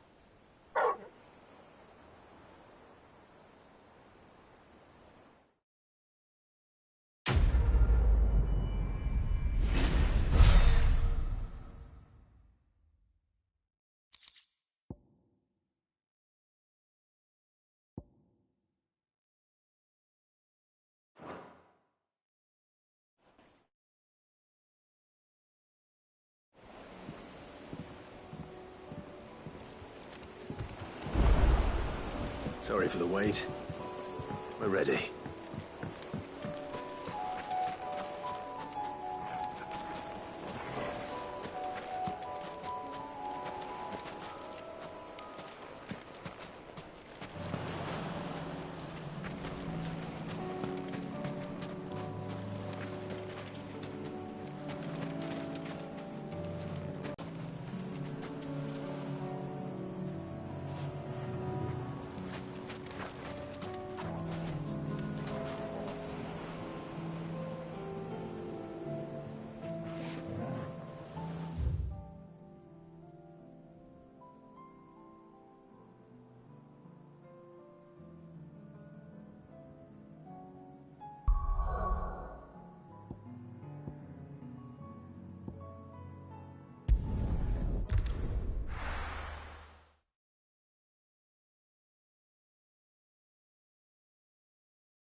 It's not going to be easy finding one man in an entire republic.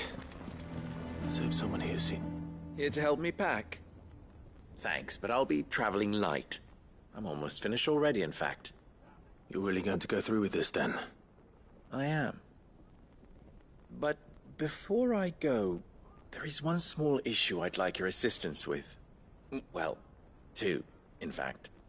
If it's within my power to help you, I will. It's the children. I refuse to let them share in my disgrace. And if I leave them here, they surely will. Our friendship would see them ostracized forever. But I can't take them with me either. I can think of only one place where they are certain to be safe, and provided for, and loved. The Hideaway.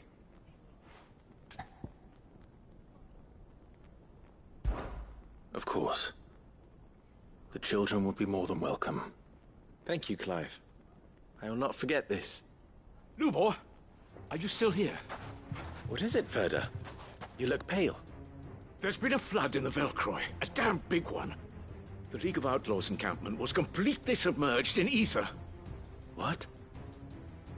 Every last one of the bastards has turned. And they're headed this way. Bandits are one thing, but Akashic bandits are quite another. The town guard won't stand a chance against them. We need to evacuate. There's no time to lose. Ferda, gather the men. The Akashic may strike at any moment. We must make ready to cover the townspeople's escape. Well, what are you waiting for? Yes, my lord. Clive, change of plan. The children stay with me for now. I need you to find Conrad and Natalie. Tell them to prepare for a full and immediate evacuation. Understood. I'll do what I can to convince everyone else. Wish me luck.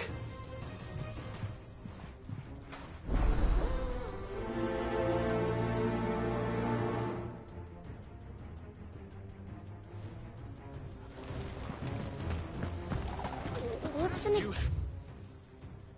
have to listen to me. They're coming. You need to evacuate. Why do they always have to make such a fuss outside?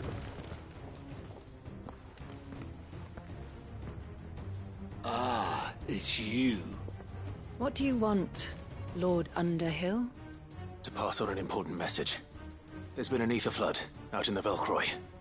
The camp where the so-called League of Outlaws were gathering has been swallowed. They're no longer just bandits. They're Akashic now, and they could be here at any moment. You need to begin preparing for a full-scale evacuation right away. Oh, do we? And who was it who gave you this disturbing news, might I ask?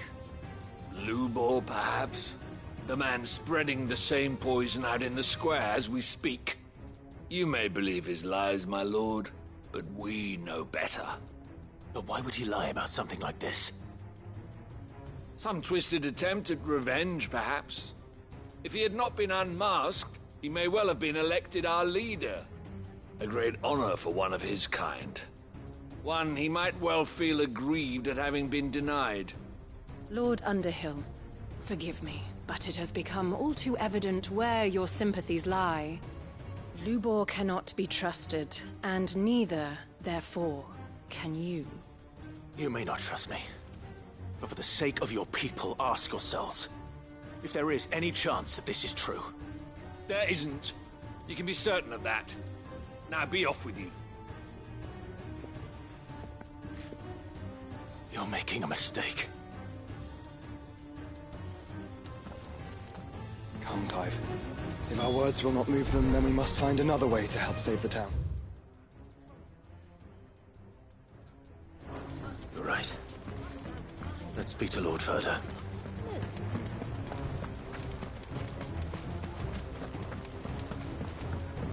What's Lubor raving about now? Oh, what's the point in encouraging Daddy, people to have a what path happened to to your raise crystal? their flagging spirits when they're sure to be crushed again the moment they get out? Lord Ferda. Sid, what's wrong? I went to warn Conrad and Natalie about the Akashic, but they wouldn't listen. They've convinced themselves that nothing Lubor says can be trusted. The bloody fools. Which means the town guard can't be counted on for support. But I can. If there's anything I can do to help you defend Dalamil, you only have to ask. I appreciate it. Sid! Further!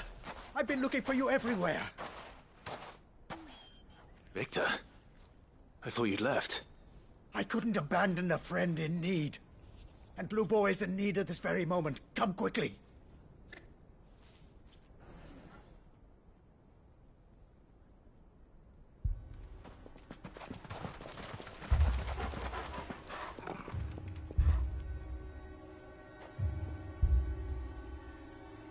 You have to believe me. The Akashic are coming.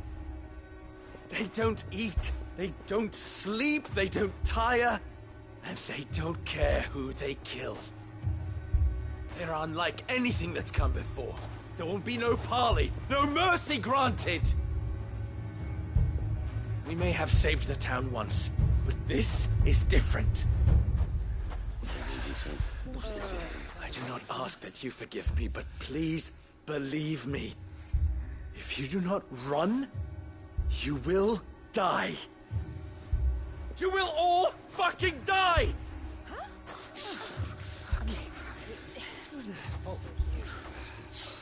You'd like that, wouldn't you, bearer? Yeah, with us out of the way, your kind will be free to claim Dalamil for yourselves. It's you who should run! Run, bearer! Yeah, run! Run! Far, far away! Run! Just go! Yeah. Yes! Go! Come on, then. Go on! Go! Just go. Lubor. Wait. Someone's coming. Go. Come on. Stop! You're hurting him!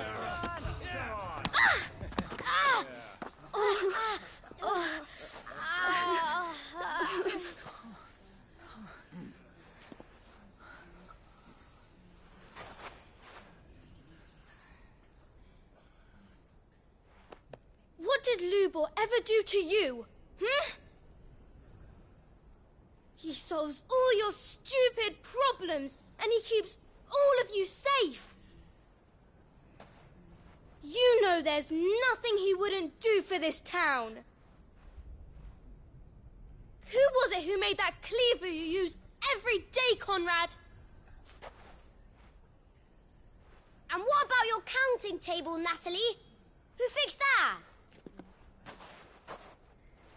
Whose men make sure the streets are clean so all your boots don't get dirty? Who spends all day, every day making sure things run smoothly round here? And none of you ever say thank you. Ever. But did Lubor ever complain? Well, does he ever stop smiling? He keeps this whole place going. And you act like it doesn't even exist.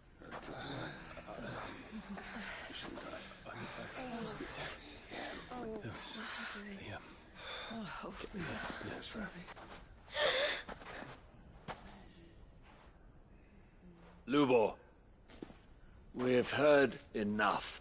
Wait! We will not run. The town guard will not abandon the very place it is sworn to protect. And I will not give up for lost the stores that we labored so hard to fill.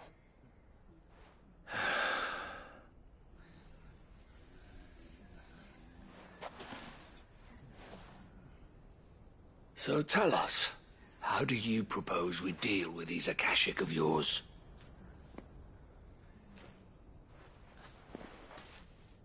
We won't run, but we will fight. All right, then.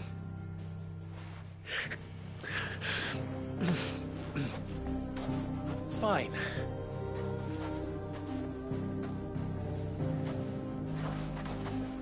Gather round if you don't want to die.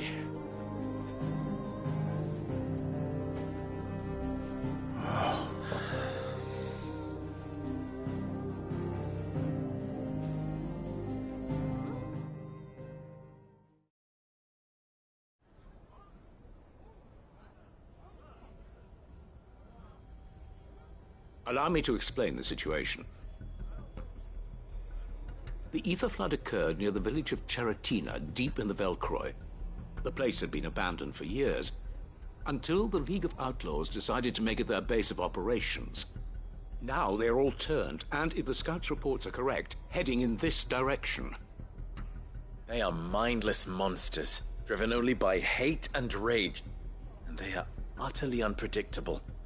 With the bandits, we at least knew how and where they were likely to attack. When these creatures come, Dalamil will have the bitterest fight it has ever faced on its hands. The town guard will muster at the north gate. The rest of us will take the south. Both forces will provide men to serve as scouts and messengers, ready to spread word of the size and nature of the Akashic Force as soon as it is spotted. And as soon as it has been, we will converge on its position and see that it is guarded. Always. I leave the selection and coordination of the messengers in your hands, Victor. And the command of our men in yours, Ferda. If you would both be so kind. Consider it done. As you wish. Natalie, I would ask that you and your people have the townsfolk barricade themselves inside the bathhouse. And tell the merchant not to waste time securing anything beside the essentials. Preserving life is our one and only concern. As long as we survive, it doesn't matter what trinkets we might lose. Our riches can be regained. And if anyone doubts that, let it be known that the Briar's Kiss stands ready to cover any losses. Very well. I shall tell them. Where do I fit into this plan? Where else but the most perilous place of all? I would like you to travel to the home of our erstwhile League of Outlaws, Cheratina itself. The main host is most likely still there, and Dalamil will not be safe until it is eradicated, root and branch. A little gardening. How pleasant. I doubt it. I have a feeling these weeds will be particularly stubborn. Luckily, so am I. So you are. All right then, we all know what we have to do. Now it's simply a matter of doing it. For Dalamil.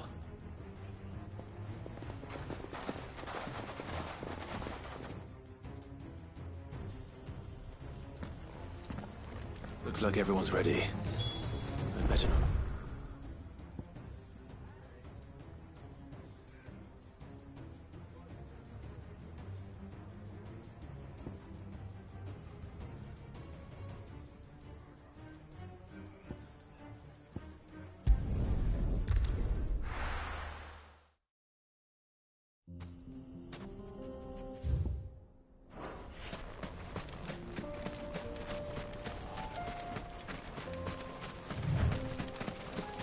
There it is.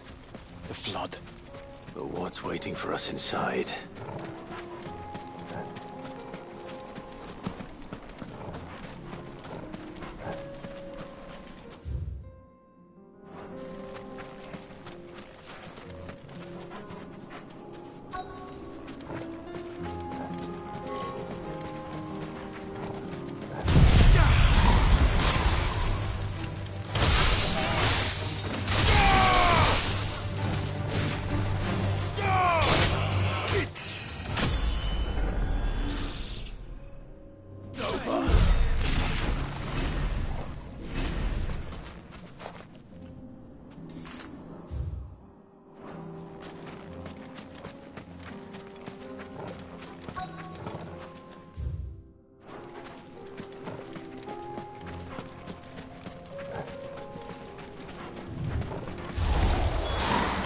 A single one alive.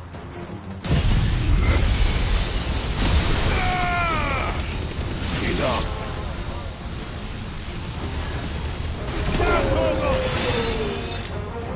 Get him.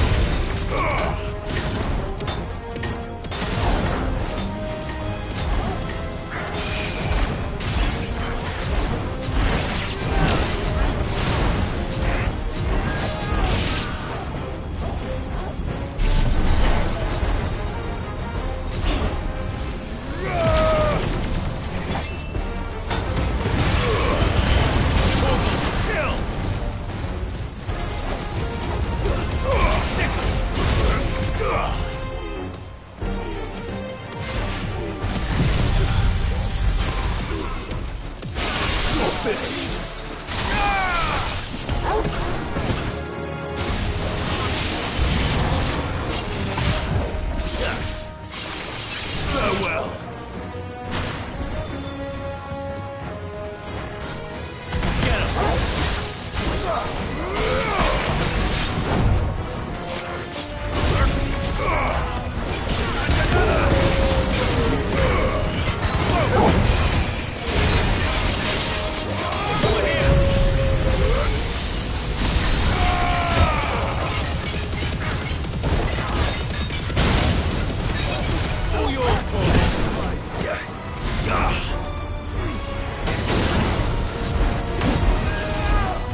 The League is disbanded. I should get back to Dalimil and see how the others fared.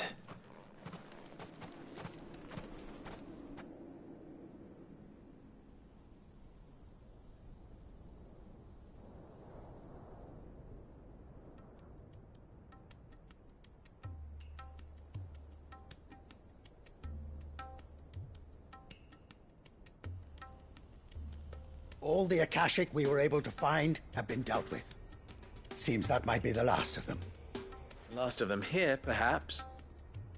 Lubor, Sir Clive has returned. Clive! What news from Charatina? It's done. Root and branch. I knew you wouldn't let me down. Thank you, my lord. Friends, the Horde has been driven back. The Akashic have been defeated. And we need not fear the arrival of any more, thanks to Clive. Victory is ours. We bloody did it! We saved Dalimil. Lubor, allow me to apologize. After all you have done for this town, we should never have doubted you. But we did. And for that we are truly sorry. We only hope that you can forgive us. We need you, Lubor. Dalimil needs you. So, if you would still like to be considered for the position of mayor, you have our backing. You do remember that I'm a bearer, don't you? We do. But that is not a stain on your character. It is a stain on ours. We thought only of what we perceived bearers to be, not what you truly are. The man who saved Dalimil twice over. I see. But I will only accept your proposal on 2 conditions. Name them. Firstly, that you will both do everything in your power to rally your people to my cause. If the Town Guard and the Merchants League do not accept my leadership, it will be doomed from the start. Unity is the key to defending Dalimil, and I do not doubt that we shall need to call on our combined strength again. When that time comes, I will expect us all to pull together, just as we did today. Of course. You have our word. And secondly,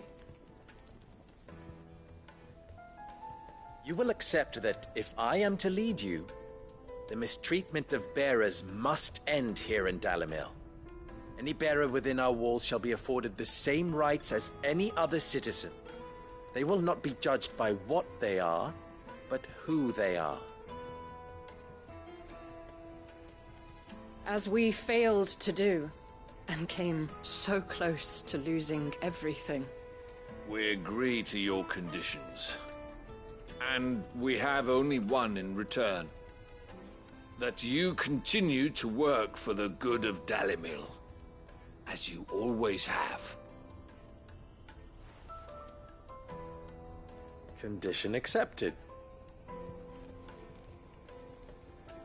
Well then, it seems my mayorship is all but confirmed. Do I get some sort of special hat?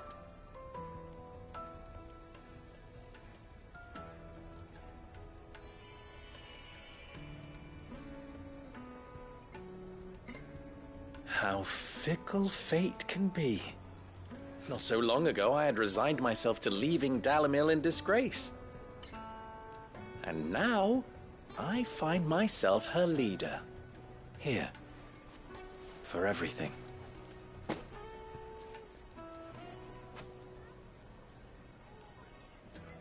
Lubor. About the children. Fear not. You are, of course, relieved of your responsibility. I would sooner face another horde of Akashic than see them brought up as outlaws. I'll make sure they're safe here. I don't doubt that you will. And not just the children, but everyone in I'll do my best. Can't have all your hard work going to waste.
Ginger and ginseng. How about a few spicy sausages to put in So, the pot? you're going to join the Watch after all, then? Fellow who used to run this stall took to his heels right after the fang. Anything I can interest you in?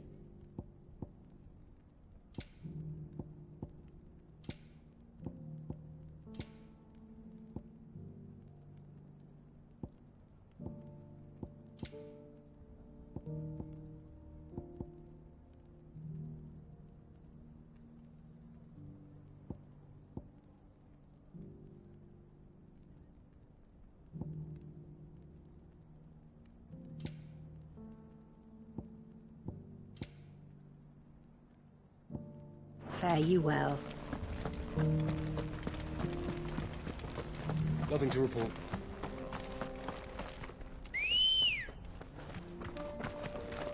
Good girl.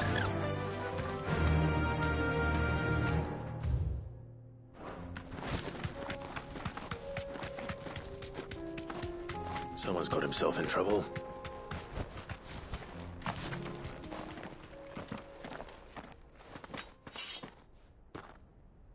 I don't see your master here, so you can start by giving us all the coppers in your purse.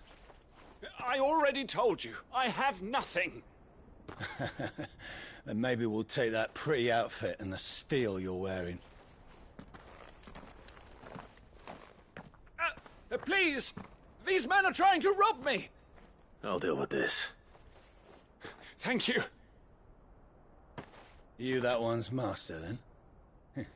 If you'd kindly pay the coin he owes us, we can pretend you didn't draw your blade on Republican soldiers. Or you can go back to your garrison and I won't report you to your captain. Oh, you're more than welcome to. He hasn't had many visitors since we slit his throat.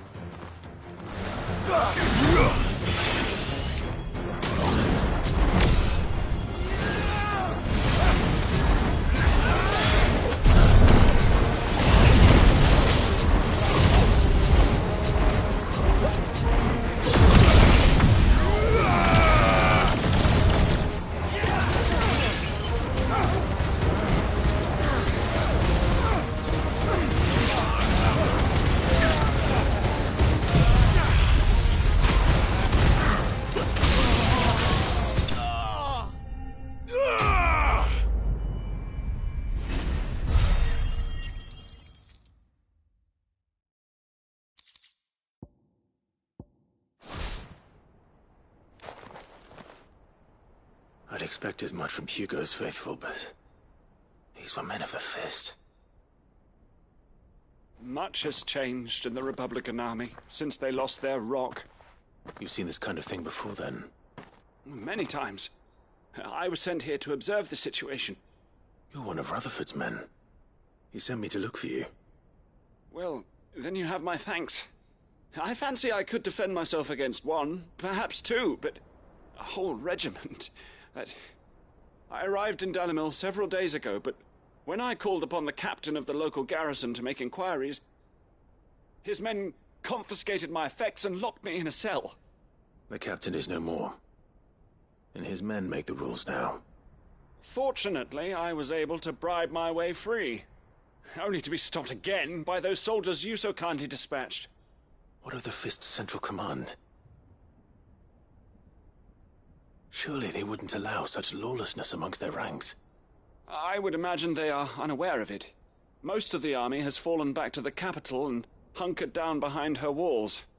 Those who weren't recalled now rule the fringes unchecked, answering to no one but themselves. Then it's worse than we imagined. You should return to Rosaria. It's not safe here.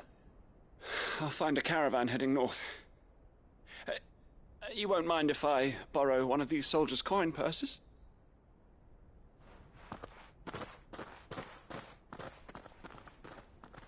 Not at all. Now, to find this second associate of Rutherford's. If he was bound for Oriflamme, I'll start at Northreach and see if I can pick up his trail.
Excuse me. What do you want? The baker sent me to find you. I am a sorry, selfish sod, aren't I? Certainly not a baker. Master must have ruled the day he took me in. Time was the sight of the Fang used to calm my nerves. But now look at her. I take it you missed the Mother Crystal. I hated her, but she was all I knew. Worked her mines for years. And when she shattered, part of me shattered with her. I had to trade my pickaxe for a rolling pin, but I'm no good at baking. Every loaf I touch collapses. My bread's as hollow as I am. She was the only thing that could fill the hole inside me. Oh, I loved her, damn it. But now she's gone. She's never coming back. What am I supposed to do? I ask her. How does a shell of a man learn to live again?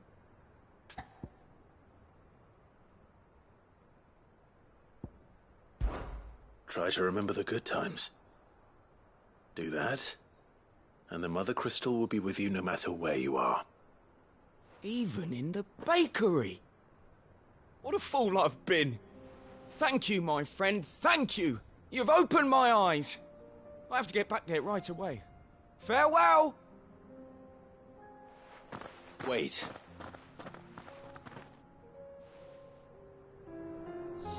Suppose you won't be needing an escort then.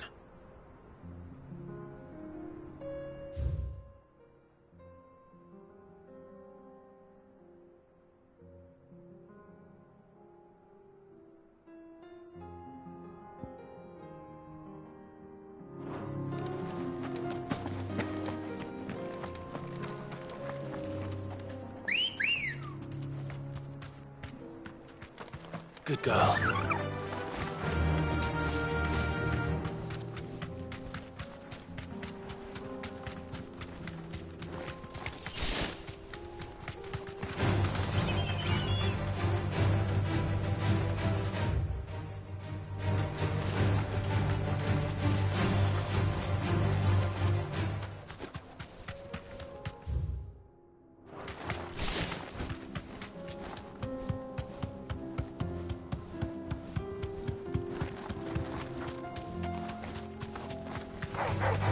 right.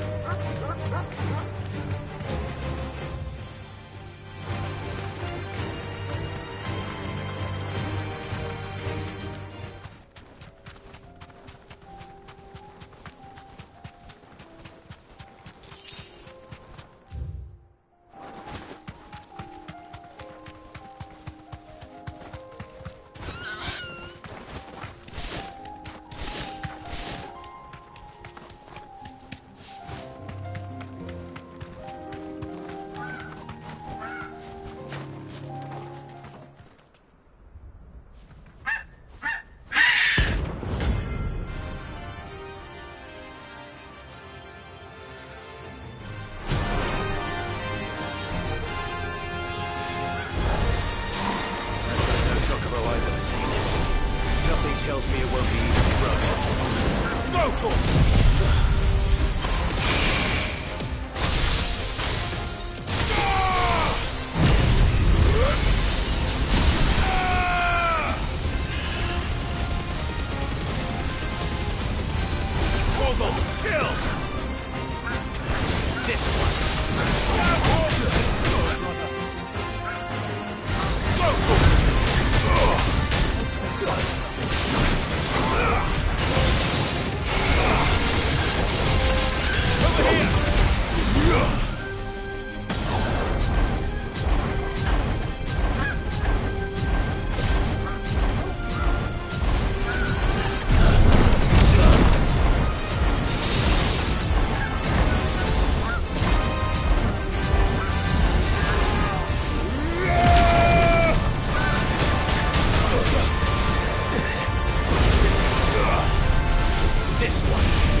Poor beast. There was nothing I could do.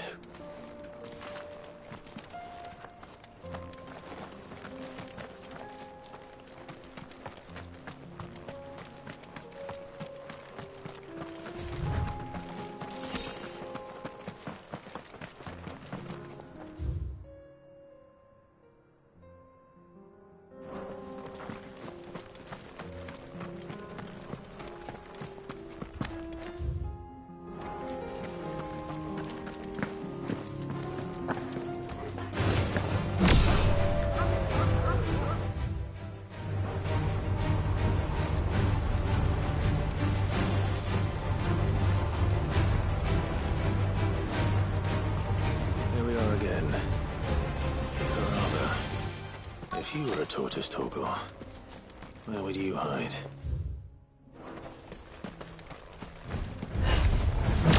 It looks like we found him.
better get these materials to Mid so she can finish her prototype.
Are you buying or selling?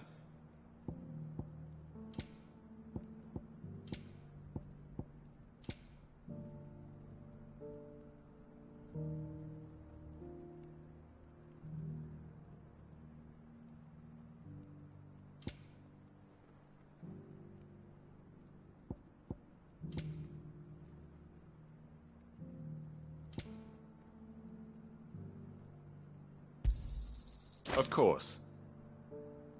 Come again. I feel like I've fleshed 100 skins today. Stay focused, will you? One slip of that scrape with the hunter's hard work will be enough.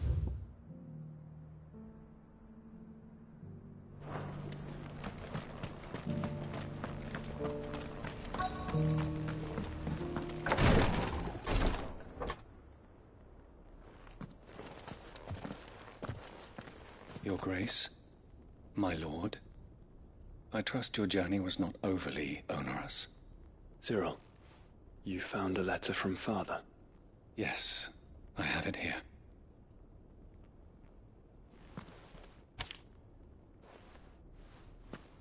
If you would do us the honor, my lord.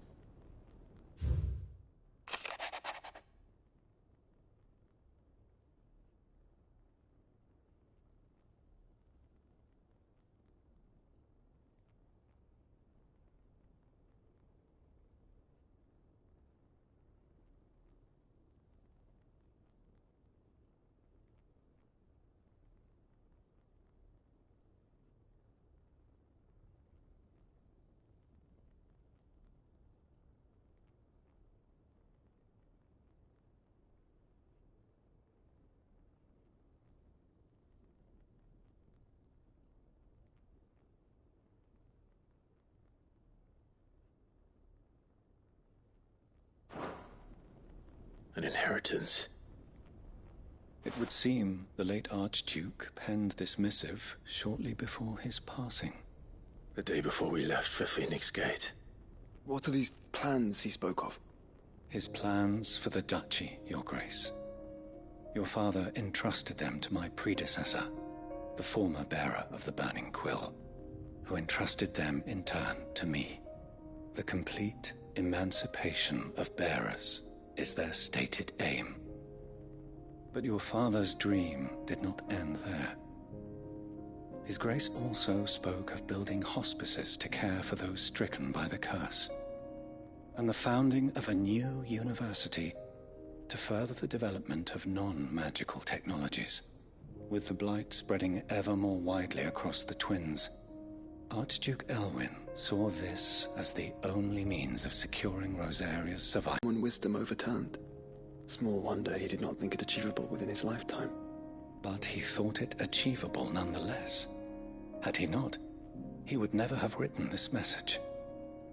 Nor would he have entrusted his vision to his most faithful aides, those who would have stood with you, shielded you from the machinations of the less benevolent personages at court.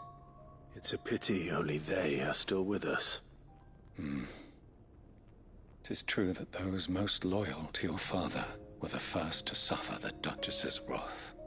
But one at least remains. and she has come bearing gifts. What do you mean?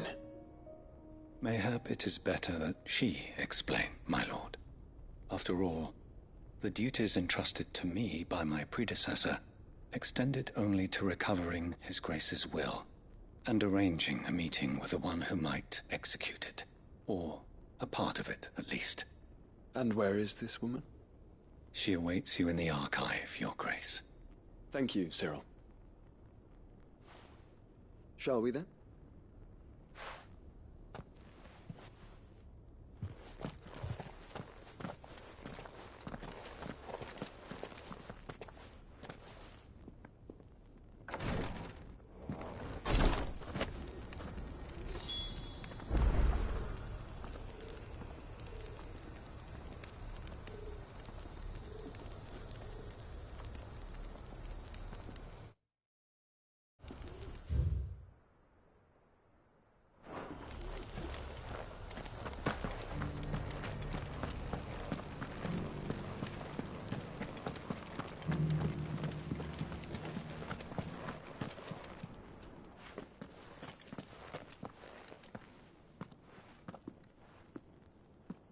My lord, Your Grace. I hardly recognize you.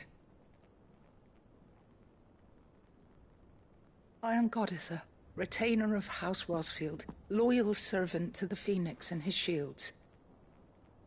Your father, the Archduke Elwyn, entrusted me with the delivery of a gift.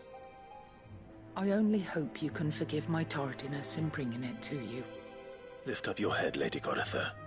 You have our gratitude for your service to our house and to our father. I merely did my duty, as any proud Rosarian would. My lady, perhaps you could explain a little more? What exactly is the gift you bring? As I'm sure you know, it has long been the custom for the children of House Rosfield to be presented with certain keepsakes upon their coming of age. Indeed it has. Our father often spoke of the day when our turn would come. And had he lived to see it, he would have presented you with the treasures I bear. Matching armbands for you both. Alas, he did not live. Indeed, he was taken from us even before they could be completed. He had intended to claim the Heartstone with which each armband was to be finished himself, but it was not to be. And his gifts remain incomplete. I see. It saddens me to bring them before you, as they are. It was your father's wish that you be presented with the finished articles, not these, works in progress. But with his grace long since gone, and the stone left unclaimed, I had little choice. You are grown men now, and his house is yours. And while I would not presume to insist upon your claiming the Heartstone in his stead, I know that nothing would have pleased him more than for you to do so. Thank you, Lady Goditha. What say you, Clive? What else? Of course, my lady. May our father's will be done. Oh, I am much obliged. Do you know where we might find this Heartstone, my lady? I do. Though it may be a matter of a good deal more than simply happening upon it. It is found in the bellies of elder griffins, you see. We do at least know where to find one. A certain specimen has made its nest in Titan's Wake, not far from here. A certain specimen? You are most perceptive, Your Grace. In answer to your unspoken question, yes. In fact, this is the very same beast your father meant to slay. I have been tracking its movements since you were but a boy. Were you to slay it in his stead, as men of House Rosfield, it would surely make your father proud. What say you, Joshua? What else?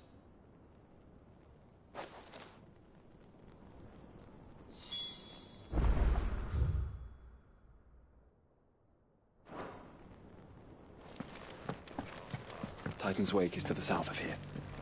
But we must not be hasty. The good lady has been disappointed once already.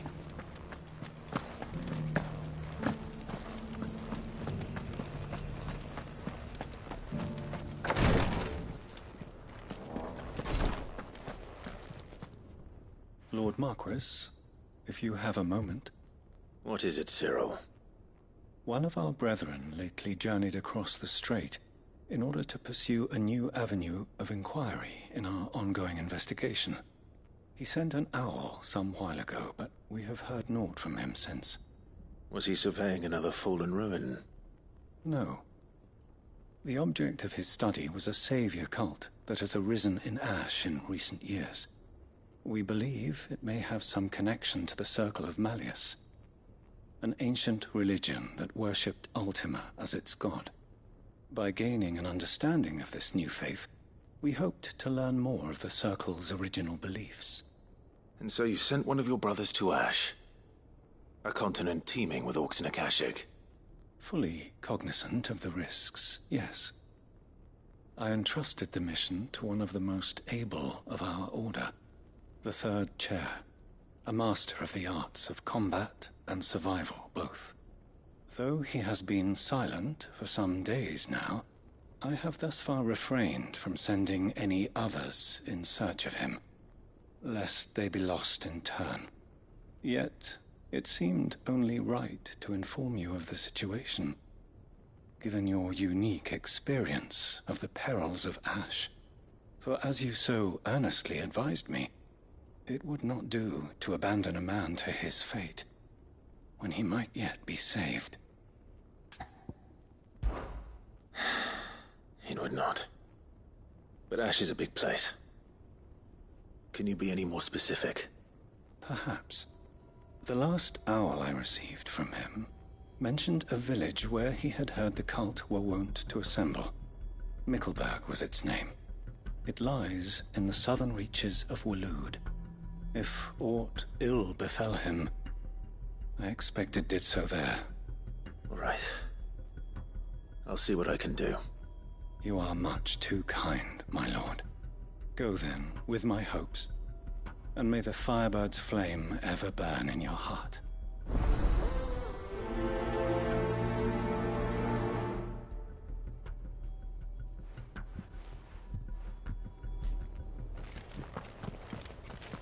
If this new faith really is an offshoot of the Circle of Malleus, then... Let's concentrate on finding the Third Chair first, shall we?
Eyes peeled, Joshua.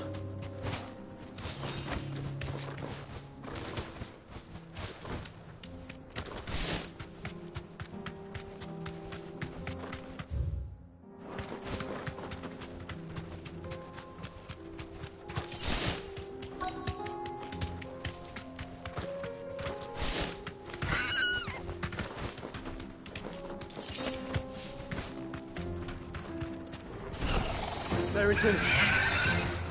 The House Rossfield.